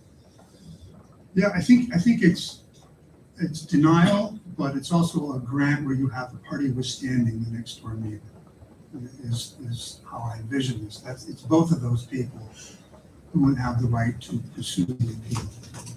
So because they would both have standing under our existing ordinance. I agree. What is the term you're using regarding to council not being able to talk to the if you go to court, Yeah. you can't call the judge and say, here's something else I want you to know Yeah. that my attorney. So, So if you're a quasi-administrative body, the Right. question then becomes, are you now bound to act as an administrative body, bound by the record, and therefore, if the neighbor or if the person who is denied the variance calls you and says, let me tell you my side of the story, so would you be bound to say, we're acting solely on the record? If I take this phone call, there's no guarantee that we're not acting on the record. But that's applies to the commission now, right? yeah, You guys. that applies, yes, it would apply to council and as it applies now to the commission. Right? Let me see. Eric, I have a question. The difference is that the commission, I mean, if somebody were contacted on the commission by somebody, that they know enough to not have the conversation with them. They understand that they need to maintain their impartiality. Council members facing the prospect of reelection or participation in the political process are subject to different pressures than the commission is. If a room gets packed with 14 people saying decide something different than the commission did, I have seen councils say, oh, we can't do it that, let's send it back to the commission. And in one community, I saw it go to council and back down to the commission and to council 3 times. And that, you want to talk about a frustrated resident, that's the way that happens. I don't think council ought to be, if I'm going to court with this thing, I do not want council interfering with the rational decision. And we're fixing the ordinance by putting in the conclusions of fact to say, here's the law, here are the facts, here we're applying it. Any next step by council can only interfere with that. So that's my passionate Why? feelings I've about said it. this twice. I want to ask Eric a question, please. Eric, when you did your research, did you see if there was a Board of Zoning Appeals as an alternate to a planning commission, or was it in addition to a planning commission? It was in addition to, but, My understanding would be that but it Planning didn't, commission- but their process, in their process, the variances didn't necessarily go to the planning commission. they did. No, most it- places When that you have had a, when have the both. board, even though it's called appeal, my understanding is that the variances are going directly to the Board of Zoning Appeal, and the variances don't go to the planning commission. The planning commission purely does. Okay, so the Board of Planning. Zoning Appeals is sort of a misnomer because it's not, the It's not an zoning, appeal. the zoning decision isn't being appealed. It's an appeal from what your housing inspector It's a or your, variance, right. what an Administrative administrative. appeals. I Yeah. understand So, that concept. so we should recognize, yes, that our planning commission serves the same function that other communities have a Board of Zoning Appeals. Correct, they do both. They plan the community and they do zoning appeals, which are variances. Eric, based on your research, I found, at least on your chart that you published, Bedford Heights, Brecksville, Springs Falls, Mayfield Village, Willow Hills, Oakwood Village, Richmond Heights, Seven Hills, Shaker, and so on, all have Board of Zoning Appeals and also have access to council for an appeal from a Board of Zoning Appeals. Well, I guess my question is, are they all doing it wrong? I had asked that somebody might validate what I did. I'm not, I mean, I skimmed a bunch of I read se- charters.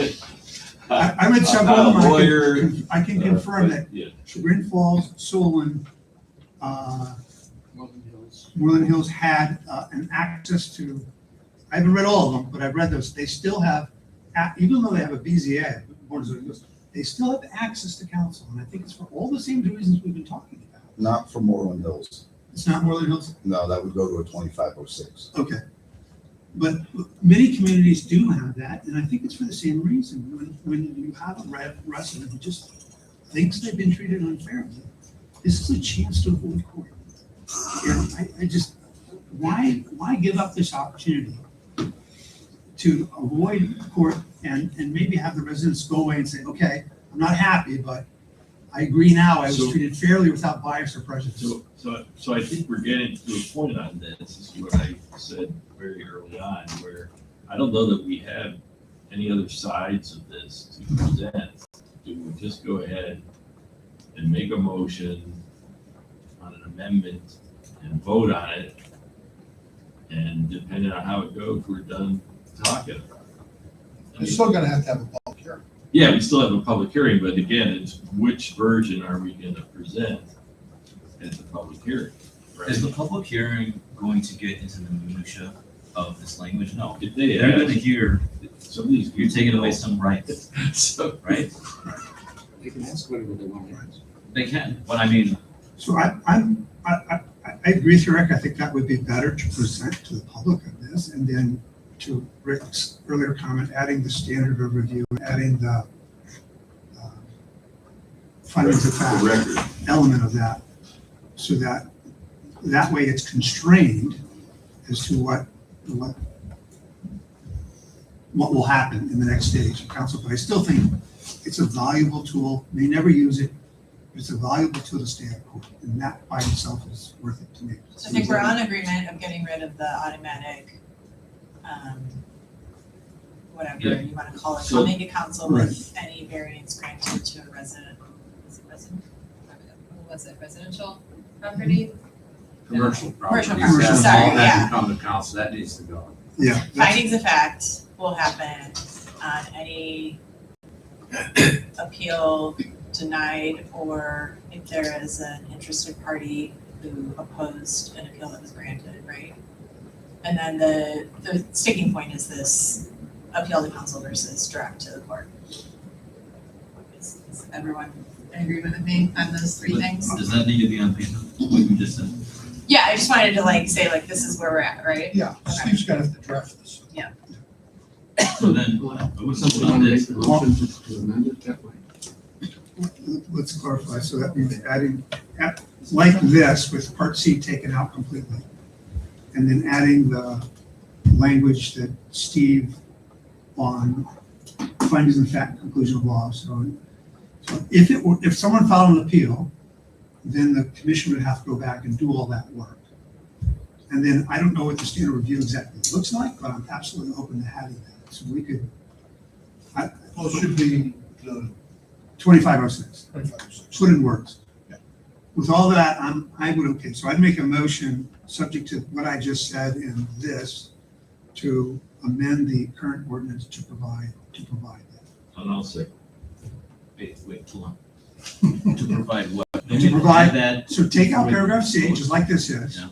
Add Steve's language about findings of fact, so if there's an appeal to council, findings of fact are written out.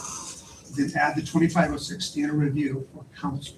so we're making a motion for that language to be drafted? Yes, well, I would like to, making a motion to amend the ordinance to so provide. Steve will execute upon that. Shouldn't we have him execute that and have no, we don't want time to to, do the work We have, unless we all agree that we want to do the work. okay, and then I'm kind that, of jagged on that, like I wanna read something. I wanna read it. I do too. I do too. So Steve, So why don't I Steve just, has to execute it, which why don't I means just what? have Steve draft an alternative verbiage, Okay. and, yeah, we'll have it available, and Let's we'll talk go. about it. We're not gonna meet before April 15th. I know, but So we'll there's gonna be Good this, with it as written. we'll have something that's in writing. No, I'm good with the ordinance as Steve wrote it. Sam, See, I don't know why we can't take a vote to say, are you good with it as it's written? Or do you want the amendment? And then we'll be done with it. Well, I'll make a motion to have Steve draft that, as I just mentioned. And for And that I'll to be, second it. And now we can take a vote whether Steve's gonna have to Steve in draft. the room. I think so. And I'm sorry, Steve had he advised me before this meeting that he was going to have to leave at 8:15 to reach something that is imperative that he get to. And the Rust Belt lady went on for a moment. I thought we'd have this time to be here, and I thought we'd go through the agenda actually. So So- I will communicate to him. Well, we have a motion. Right, that's fine. Okay. Whatever it is, I will communicate We're it. not So losing can we- anything by you communicating. It's- What your motion is. Right.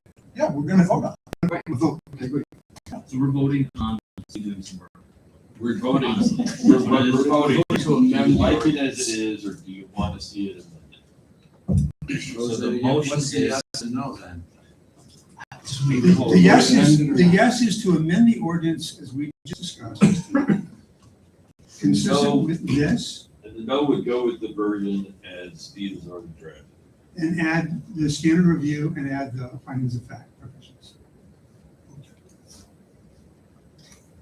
All in favor of the motion to amend? Call the roll. Mr. Schmidt? Yes. Ms. Swords? Yes. Mr. Modey? Meaning Steve to do work. It's a redraft. Do you want Steve to redraft? I want Steve to redraft. So I'm gonna say Say yes. yes. Ms. Modey? No. Mr. Lemay? Yes. Mr. Jensen? Yes. Colonel Rice? No.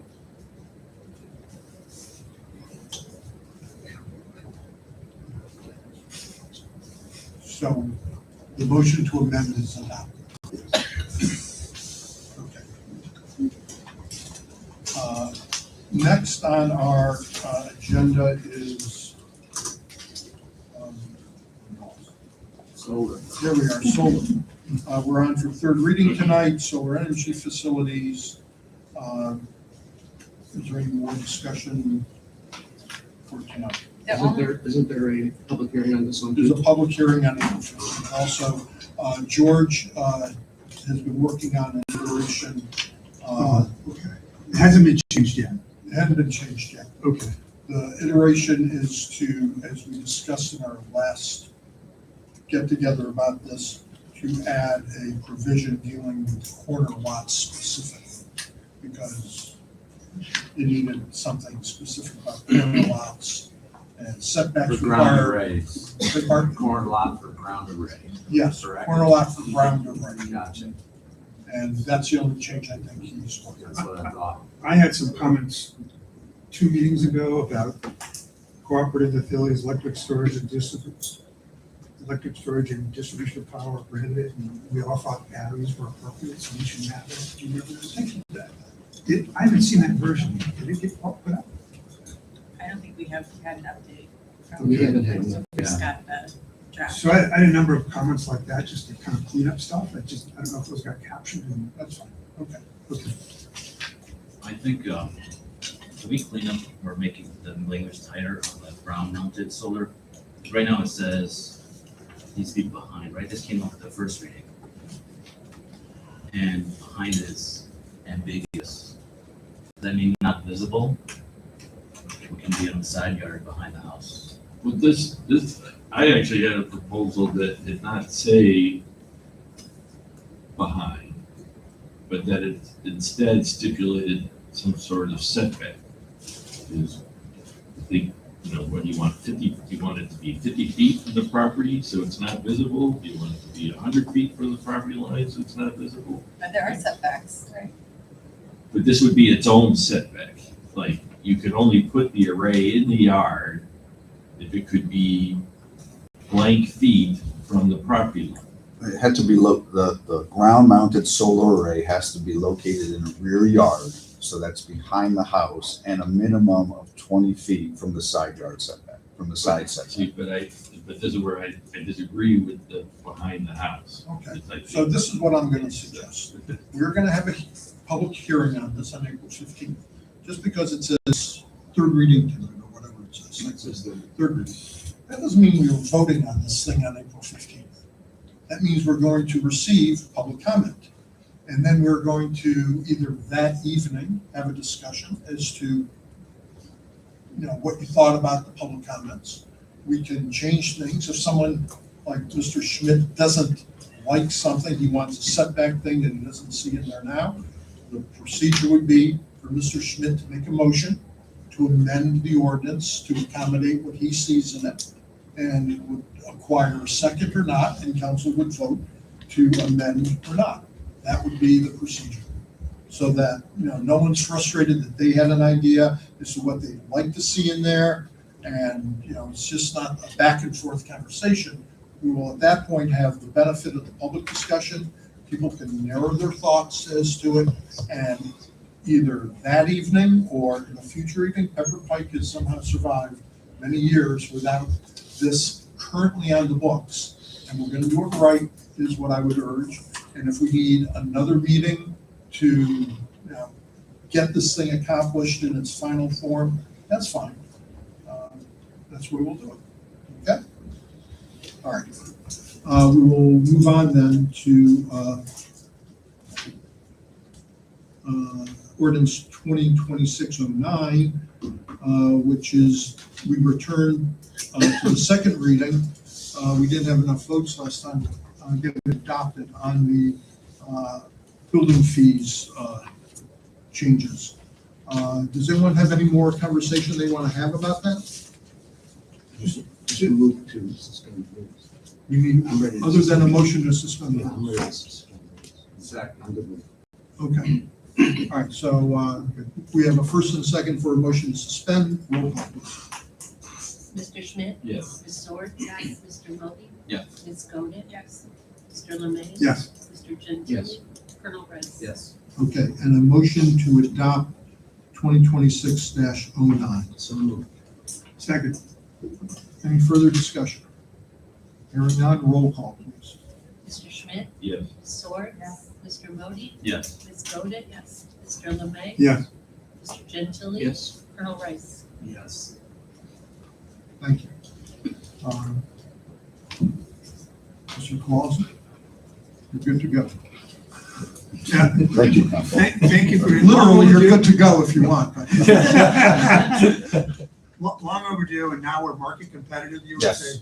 Yeah, finally. Great, all right. Next, we are going to come to ordinance 2026-10, which is a cleanup of some appropriations.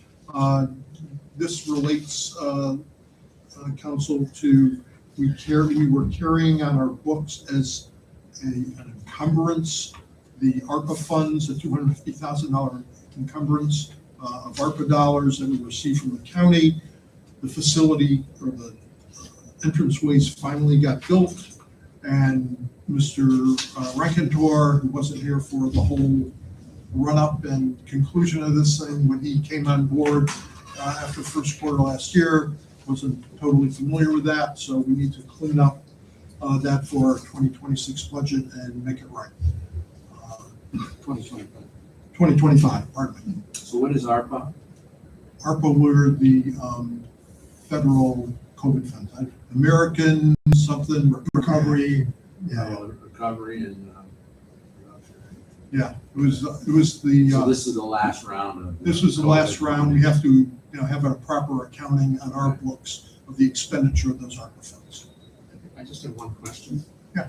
The last item on the list of explanations is negative $5 million capital projects deferred to 2025. I don't understand it. Where you're reading? On the last item on the council's explanation page, it's $5 million reduction to the capital projects deferred to See, 2025. that's actually irrelevant to the changes being made here. Well, it's on this explanation, so I'm I wondering. know, but that was on the explanations for when you approved the appropriations in 2025. Right. All that's changing since you approved the appropriations in 2025 is he's taken the 250 off from the. So he's given you, That was what he did is he on gave you the December exact same 15th. document that got approved in 2025, December of 2025, including the council explanation. But the only thing he did is he took the 250 off of it. I'm still lost. You already voted on that one? Hang on a second. Let me ask my question. The explanation page usually in the past is referred to the changes that are being requested at this time. Mr. Gentili, this was not an exhibit I meant to provide to council. It was kind of done in there, it was just supposed to be this front page. These are actually probably notes from a previous budget, not even the 2025 budget. Okay, So so I none of apologize. this applies Correct, to this? correct. So, I didn't mean to have that page sent And out. and these changes in the additional request column are additional to what we approved in December, correct? Councilman Schmidt was trying to explain that the only item that's different on this is the county ARPA fund, so it's the first fund in the special revenue column. There used to be $250,000 in appropriation there, and we just took out the appropriation. So this exhibit really just amends by way of reduction of an appropriation, the county ARPA fund, and the issue stemmed from an encumbrance for an expenditure that occurred prior to my employment, and this just brings us into compliance with the I understand reporting all that. requirements of the county. I'm just confused by the documents that were presented. So, and there's no number on here that says 250, so what you're doing is taking out 250. Correct. Okay, If and you- you're not showing the. If you go back, if you went back to May I ordinance, finish the question? And you're not showing the 250 in the original budget or amended budget.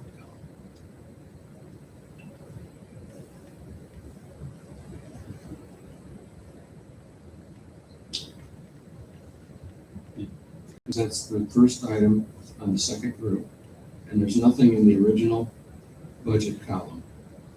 And then there's nothing in the change column, and there's nothing in the final column. So the document on its face is confusing. You're talking about exhibit A. So- Tony, Hmm? you're talking about exhibit A. I'm talking about exhibit A.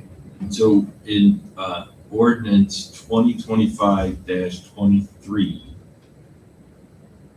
you would have this same document with the 250,000. And all he's done is in here in 2026-10, is it? All he's done is taken that 250 off. I understand your words. What I'm saying is that this document, this exhibit A, is not accurate to what you are saying. So here's the exhibit A that you voted on in December. You look, everything's the same from here down, and there's a 250 right So what there. I'm saying is that this should have the numbers that are here. It does. It doesn't. You're saying the 250 should be in, 250 should be in this first group. No, the 250 went away because that's what the amendment is. So if you go back, here's what you guys voted in December. You see the 250 in there. This is the final. Right. That's That's what's getting amended. That's what should be in this column.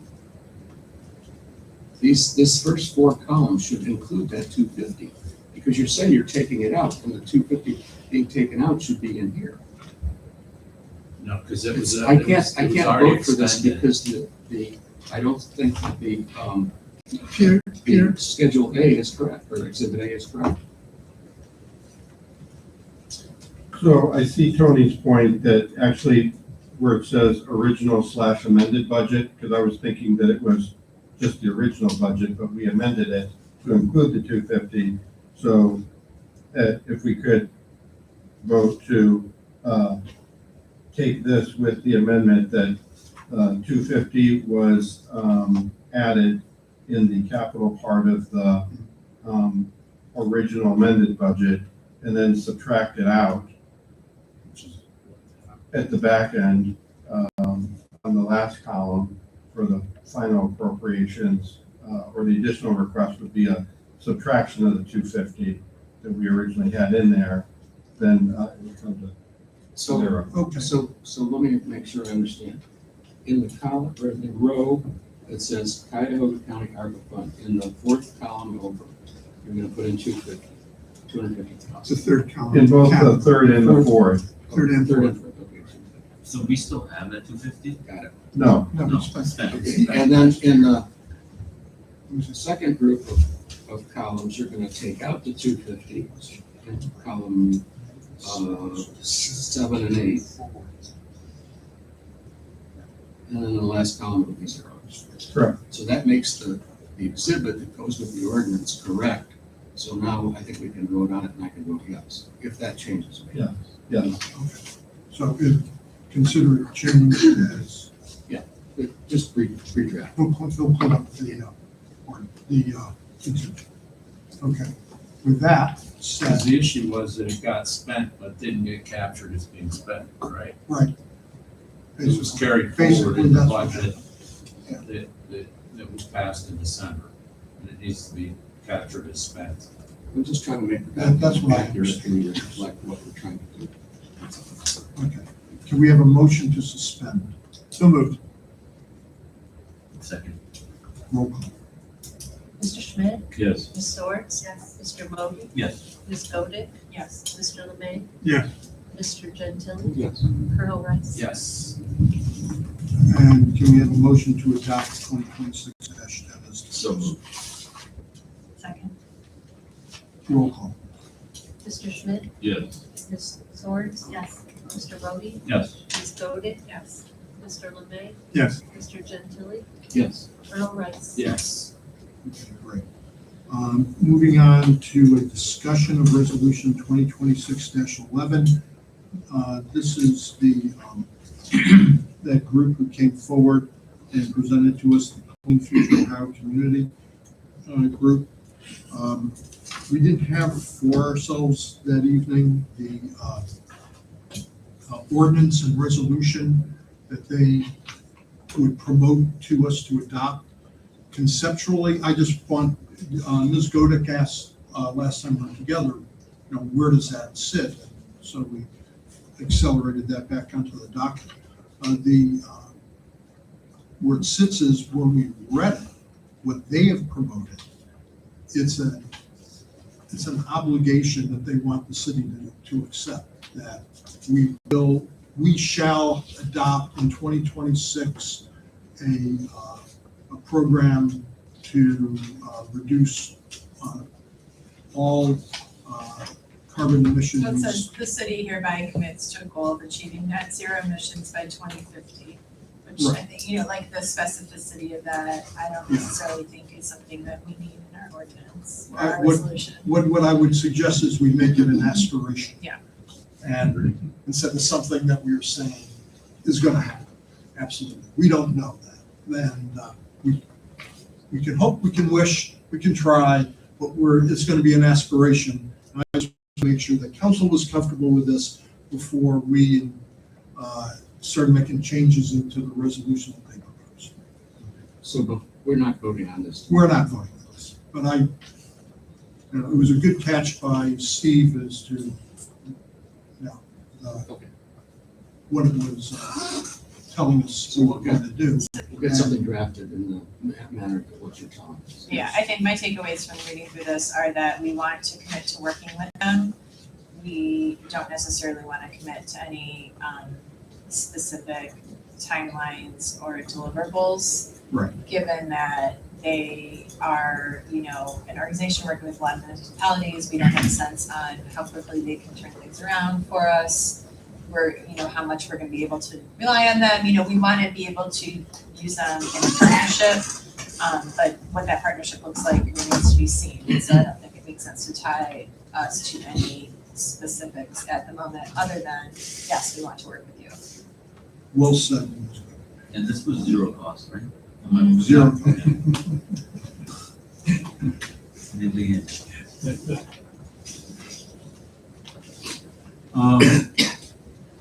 So what do we Until we fix? buy We a fix it in $2.5 million section electric 4. fire engine. There's no cost.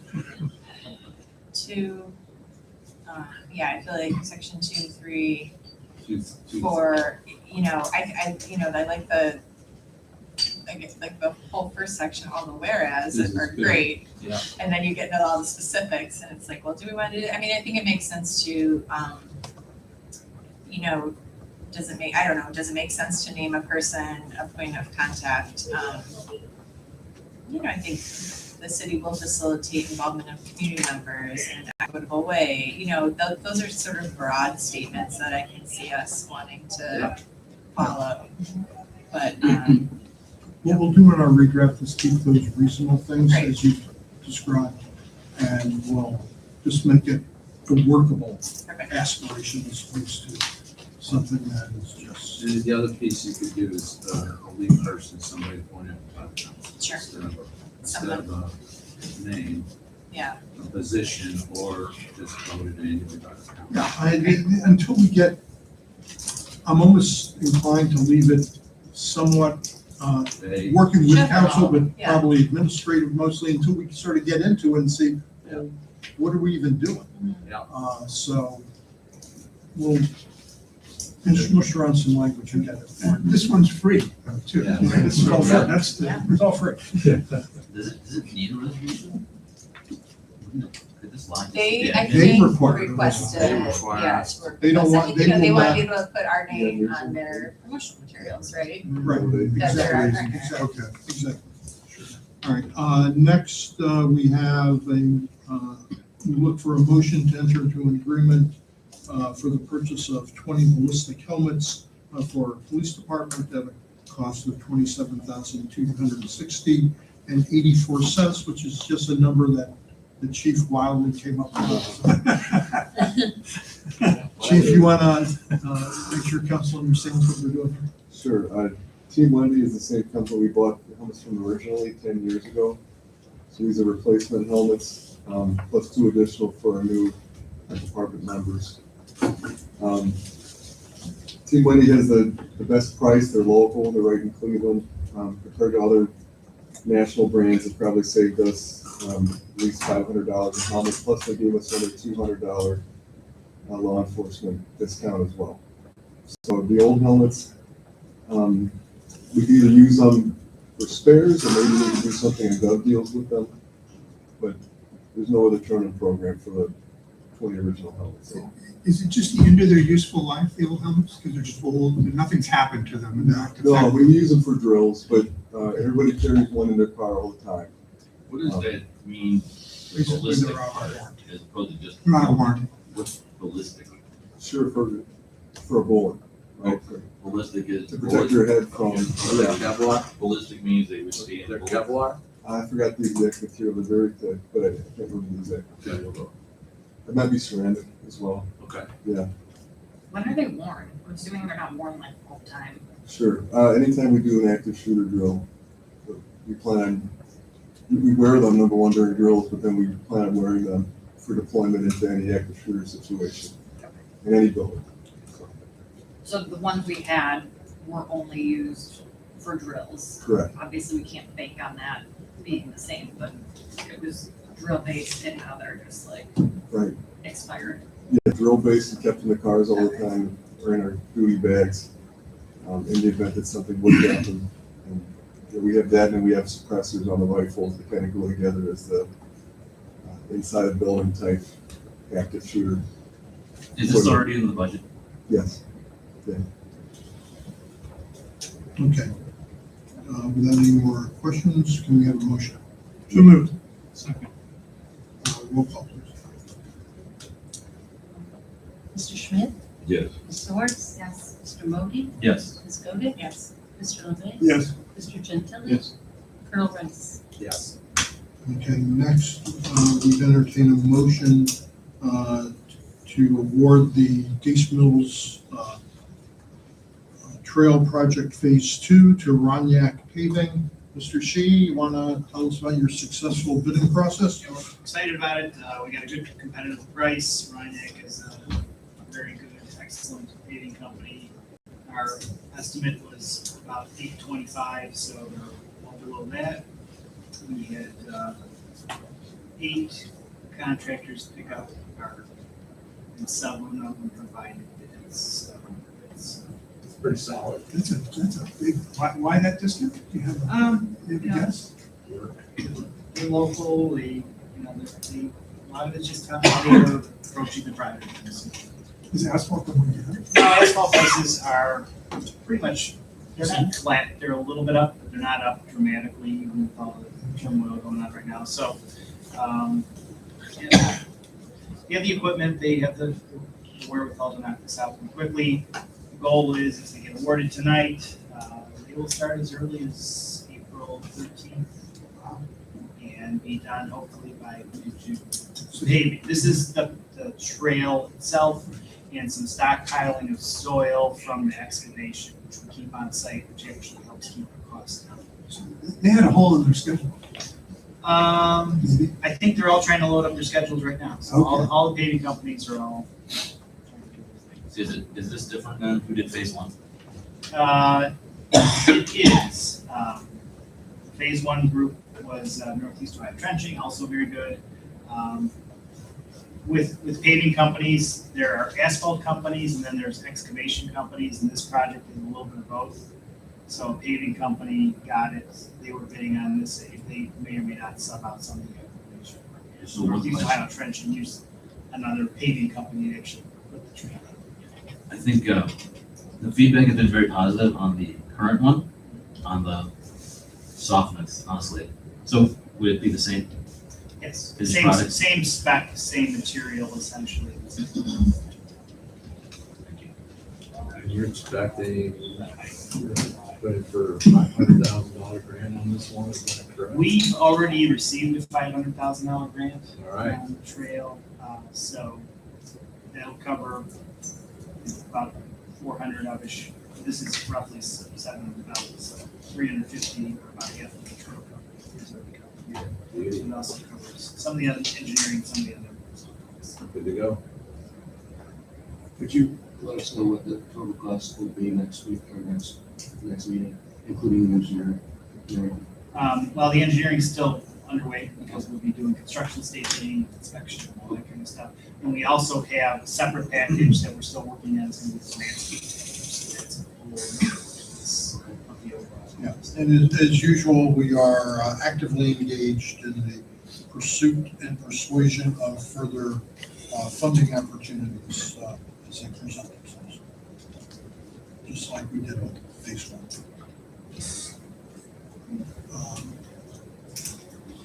We're not expecting more ARPA funds. Next, we'd entertain a motion to approve vendor contracts. Am I wrong? Oh, we have to do Gates Mills. We need a motion in a second. So moved. Second. Wait a minute, Don's not wake up. He's got a heart attack. What happened? Thanks for all your hard work. Let's vote to build the Presentation, train. Don. We'll see you next week. Mr. Schmidt? Ms. Yes. Swords? Yes. Mr. Bodie? Yes. Ms. Godin? Yes. Mr. Lemay? Yes. Mr. Gentili? Yes. Colonel Rice? Yes. Okay, Yeah.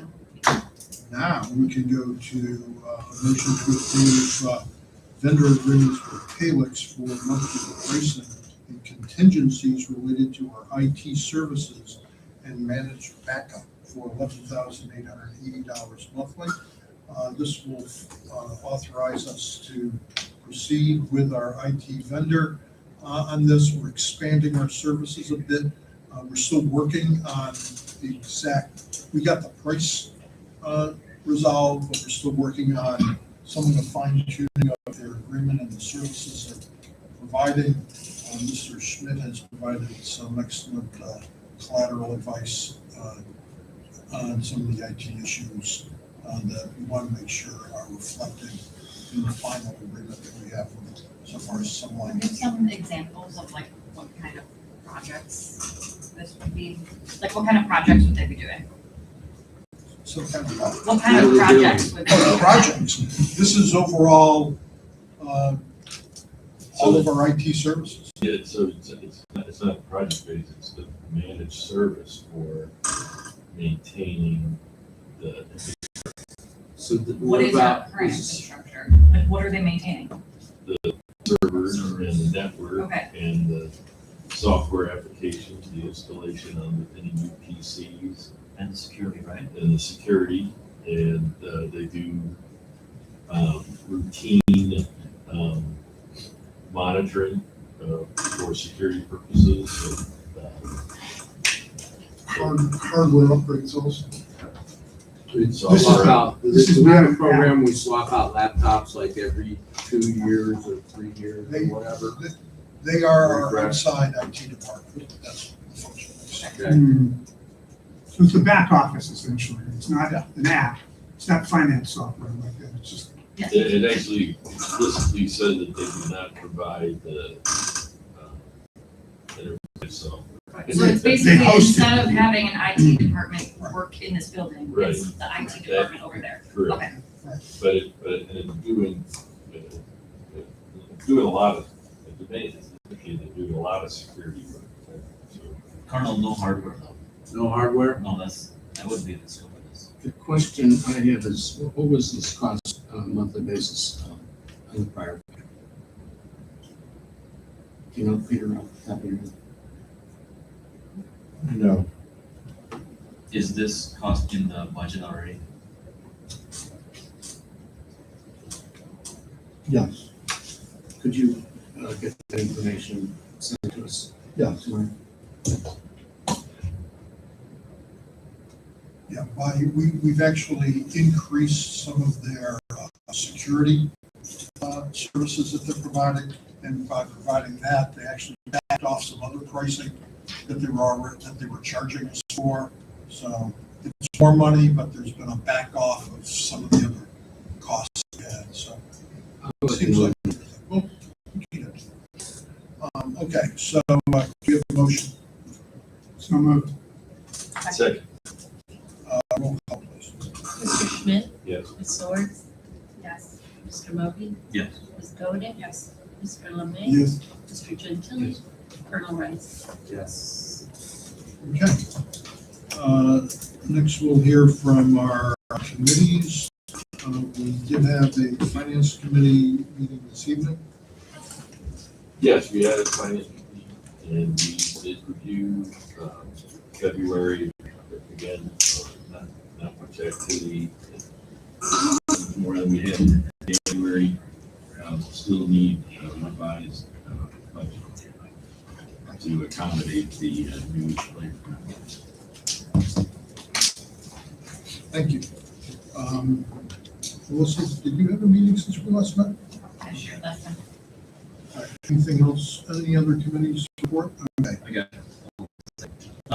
For the City Future Committee, the new one, I'm looking for anyone to join me and from a council representative standpoint. I know Ms. Swords expressed interest. If anyone else has interest, just let me know. Okay. Thank you, Mr. Ryan. Anything to report, Chief? Busy night tonight, they had about 8 trees come down that Service has been helping us with, and overnight rest before the trees fell down. Tonight we need trees come down. Yes, yeah, and it sounds like Lander just south on our side by Heritage Classical Academy. Yeah. There some of the curb collapsed inward and there's some water buildup down there. What So about power outage? You heard anything? I haven't heard anything new about power. There is not power items right now. I'm hydrated. I'll tell you My that. wife said that we lost power back. Okay, good. There's about 23 people that have passed the entrance test so far. They'll be closing in a couple of weeks. So that's a good number of candidates for one hire. Yeah, good. Yeah, it's not bad. That's it from my end. Chief, I wanted to thank you for your presence on Saturday at the No Kings rally. It was just, a lot of times I know in some communities there could be like some slightly contentious relationships between the protesters and any like official presence. And you did an awesome job of just walking around, being a calm presence, being a welcoming presence, and it was really appreciated. Thank you.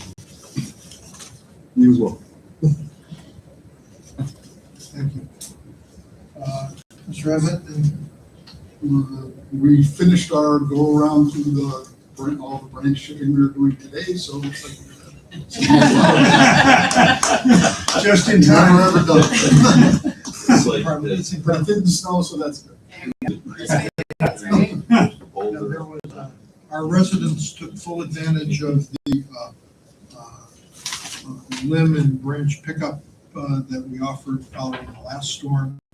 And we'll just have to evaluate if we're back in business tomorrow. Okay. We're gonna move forward with this and hopefully get the contractor underway, Gates Mills, and if anybody's noticed some flagging and things where we're doing trail survey work, that's it. Thank you. We had as Goda pointed out, a large demonstration in the city on Saturday, the Kings 3 demonstration, and join her in thanking our police department, including off-duty officer who came in to help make sure that things went peacefully, which they did. And it was a successful event for the organizers as well as for our city. They would be there, and the people from as far away as Brooksville who came to the demonstration here. And it was a fine exercise of First Amendment speech, and that was brought to our community. Proud of the first. We have coming up before we get together again, both Passover tomorrow and Easter coming up this Sunday. We extend on behalf of the city our best wishes for everyone to have a wonderful holiday. And, be safe and enjoy your families. I hope you can be with them. That's all I have to say. Council, do you have anything? Sure. Okay, so here I have this. What I wanted to just briefly talk about is just something from last council meeting when police chief was talking about that urban SDK, and then prior conversations about just like flock cameras appearing more and more in the area. So those flock cameras that you see, the little solar panels on top of a camera, those are those automatic license plate readers. And that in combination with the urban SDK had me just kind of thinking about like the data we are collecting on our residents. And I want to make sure that we understand like what's actually going into that. So what I'm hoping to get out of this is that we get a good understanding of how many of these cameras exist, and then any other software we're using that is kind of like that resident data collection surveillance type category. Understand what we're spending on it, because my suspicion is that it's probably low enough that it doesn't have to come to council for approval. And then I want to understand like how that data is managed by these third parties that are responsible for these tools. So all of that to say, what I'm proposing is an agenda item next time to talk about some sort of surveillance oversight ordinance, where from when tools are now being proposed to be brought in that do collect this type of data on our residents, that those would be things that would require council approval before they get purchased, regardless of cost. So I will be talking to the law director about that, and I would like to see that on the next agenda. We can on the agenda, some of the items that you discussed, we may have to take into executive session. Okay. Because they involve things that are not appropriate for public conversation. That happy to put down the agenda. Is depending on, for some reason I have this anticipation that our April 15th agenda may be It's a little full. pretty big. And we're probably already gonna have an executive session for one of the labor contracts. Would you object if we push this to the second meeting next month? That's, I'm going to get Disney World for that. I can't miss Okay, Disney World. let's talk about Okay. it and figure out. Because I want this to receive the attention it deserves, but I also don't want to have totally, The 15th would be awesome. Yeah, I understand. so we'll have a conversation. Okay, thank you. Anyone else? Oh, Mr. Modi. Request, can we have a, I don't know if it's Mr. Sheed or the mayor office, a one-page or half-pager on what the sewer plan is for this year and next year, if you have that data information? I think it'd be good to get that out there. Sure. No problem. So to clarify, I know that the Belgrave project is all completed and it's pending in front of the Ohio EPA for their approval of the plan, but it's going to this 26. Don, you have thoughts? That's 26. We have South Woodland would be 27 for construction. And then we also have Lander Road pump station. But, and I know I attended the Regional Sewer District's COG meeting last week, and I was having a conversation with their leadership. And it was very encouraging for us, as well as any other city, to be stepping forward with any projects for their community cost share program. And to not be shy about being aggressive in our applications. You're encouraging, really. Yeah, that's great. So Sandy, we've asked Don's team, his GIS team, to kind of up the products that we have, and then we'll get through this in the city to get them on the city website. So he's got some great GIS products, the pavement, pavement condition that needs to be updated, but it's a great product. The current sidewalk plan, the sanitary sewer current plan, but just to reiterate what we've talked about it at length at Road and Infrastructure, we want to get it out there, like the overlay of the sanitary sewer, so people know what I have, but we don't really want to put the time frame to them, because some people use that, go, well, I'm gonna have a sanitary sewer in 2 years, so my septic only has a year and a half left, I'm gonna stretch it out, and then it gets bumped. We don't want that, but I get what you're getting. We want to increase the information and get it on the website. He's got a great GIS team that has great products, so we're working through that on the R&I committee. Thank you. We'll okay, anyone else? Mr. Jim Tillman? Yeah. I have 3 things that I wanted to discuss. First, reading the minutes of the February 25th, 2026 meeting, which planned travel and the change in council's meeting schedule prevented me from attending. I would like to comment on the donation that council approved to Harvest for Hemp. In my view, the city is not in the business of immense gestures of goodwill.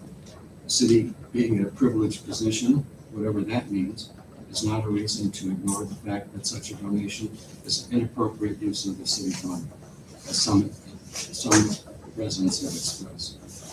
I agree with Jim's concerns with the authority to make the contribution and with choosing one great charity over another great charity. That a council member is good with it is not a reason to do that sometimes. As they say, charity begins at home. They don't say charity is donating somebody else's tax dollars. That said, I'd like to know when it will be my turn to pick a worthy charity for the city's digest. To my colleagues, you have opened a door that should have remained closed. Second, I received a notification from my virus prevention software that Pepper Pike is tracking you. I'd like to know why this has happened or is happening. I don't know what that means. Rick, will you please investigate this and have someone discuss the findings with me? Yeah. Is the city tracking all of its elected officials? Overtly no, whether or not, I don't know what the message you received is, or I just if it's read real or. it to you. When you say, is this Pepperpike.org is something- tracking you.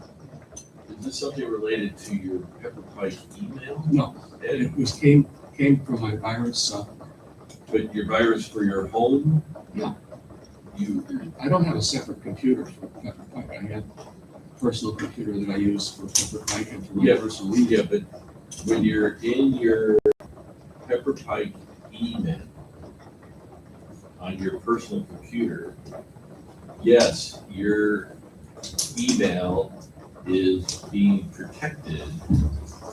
Your email account is being protected by the IT software. That's not what it said. It Okay. says pepperpike.org is tracking you. So I'd like to understand what that means and whether that's happening. Are you That talking was- about that was the the cookies? Pardon? That was the phrase.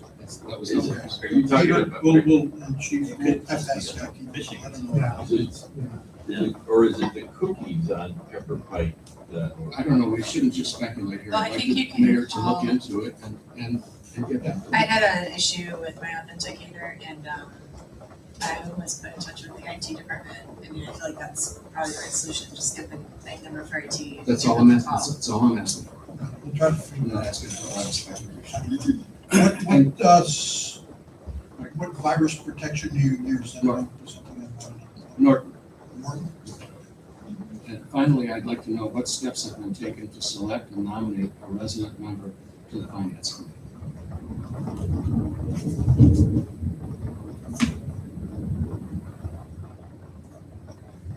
Anyone?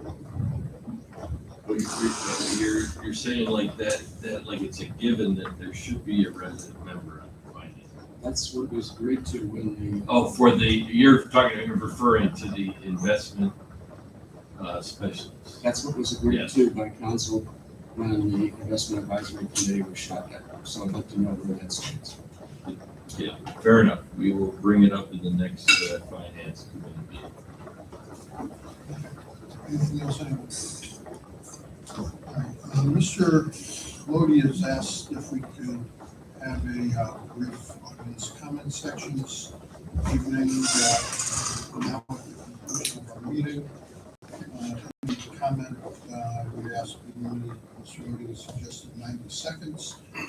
Is there anything anyone wants to say? I have several comments. I've never heard you speak for 90 seconds in 60 years. All right, anything else? Not hearing anything, we stand adjourned.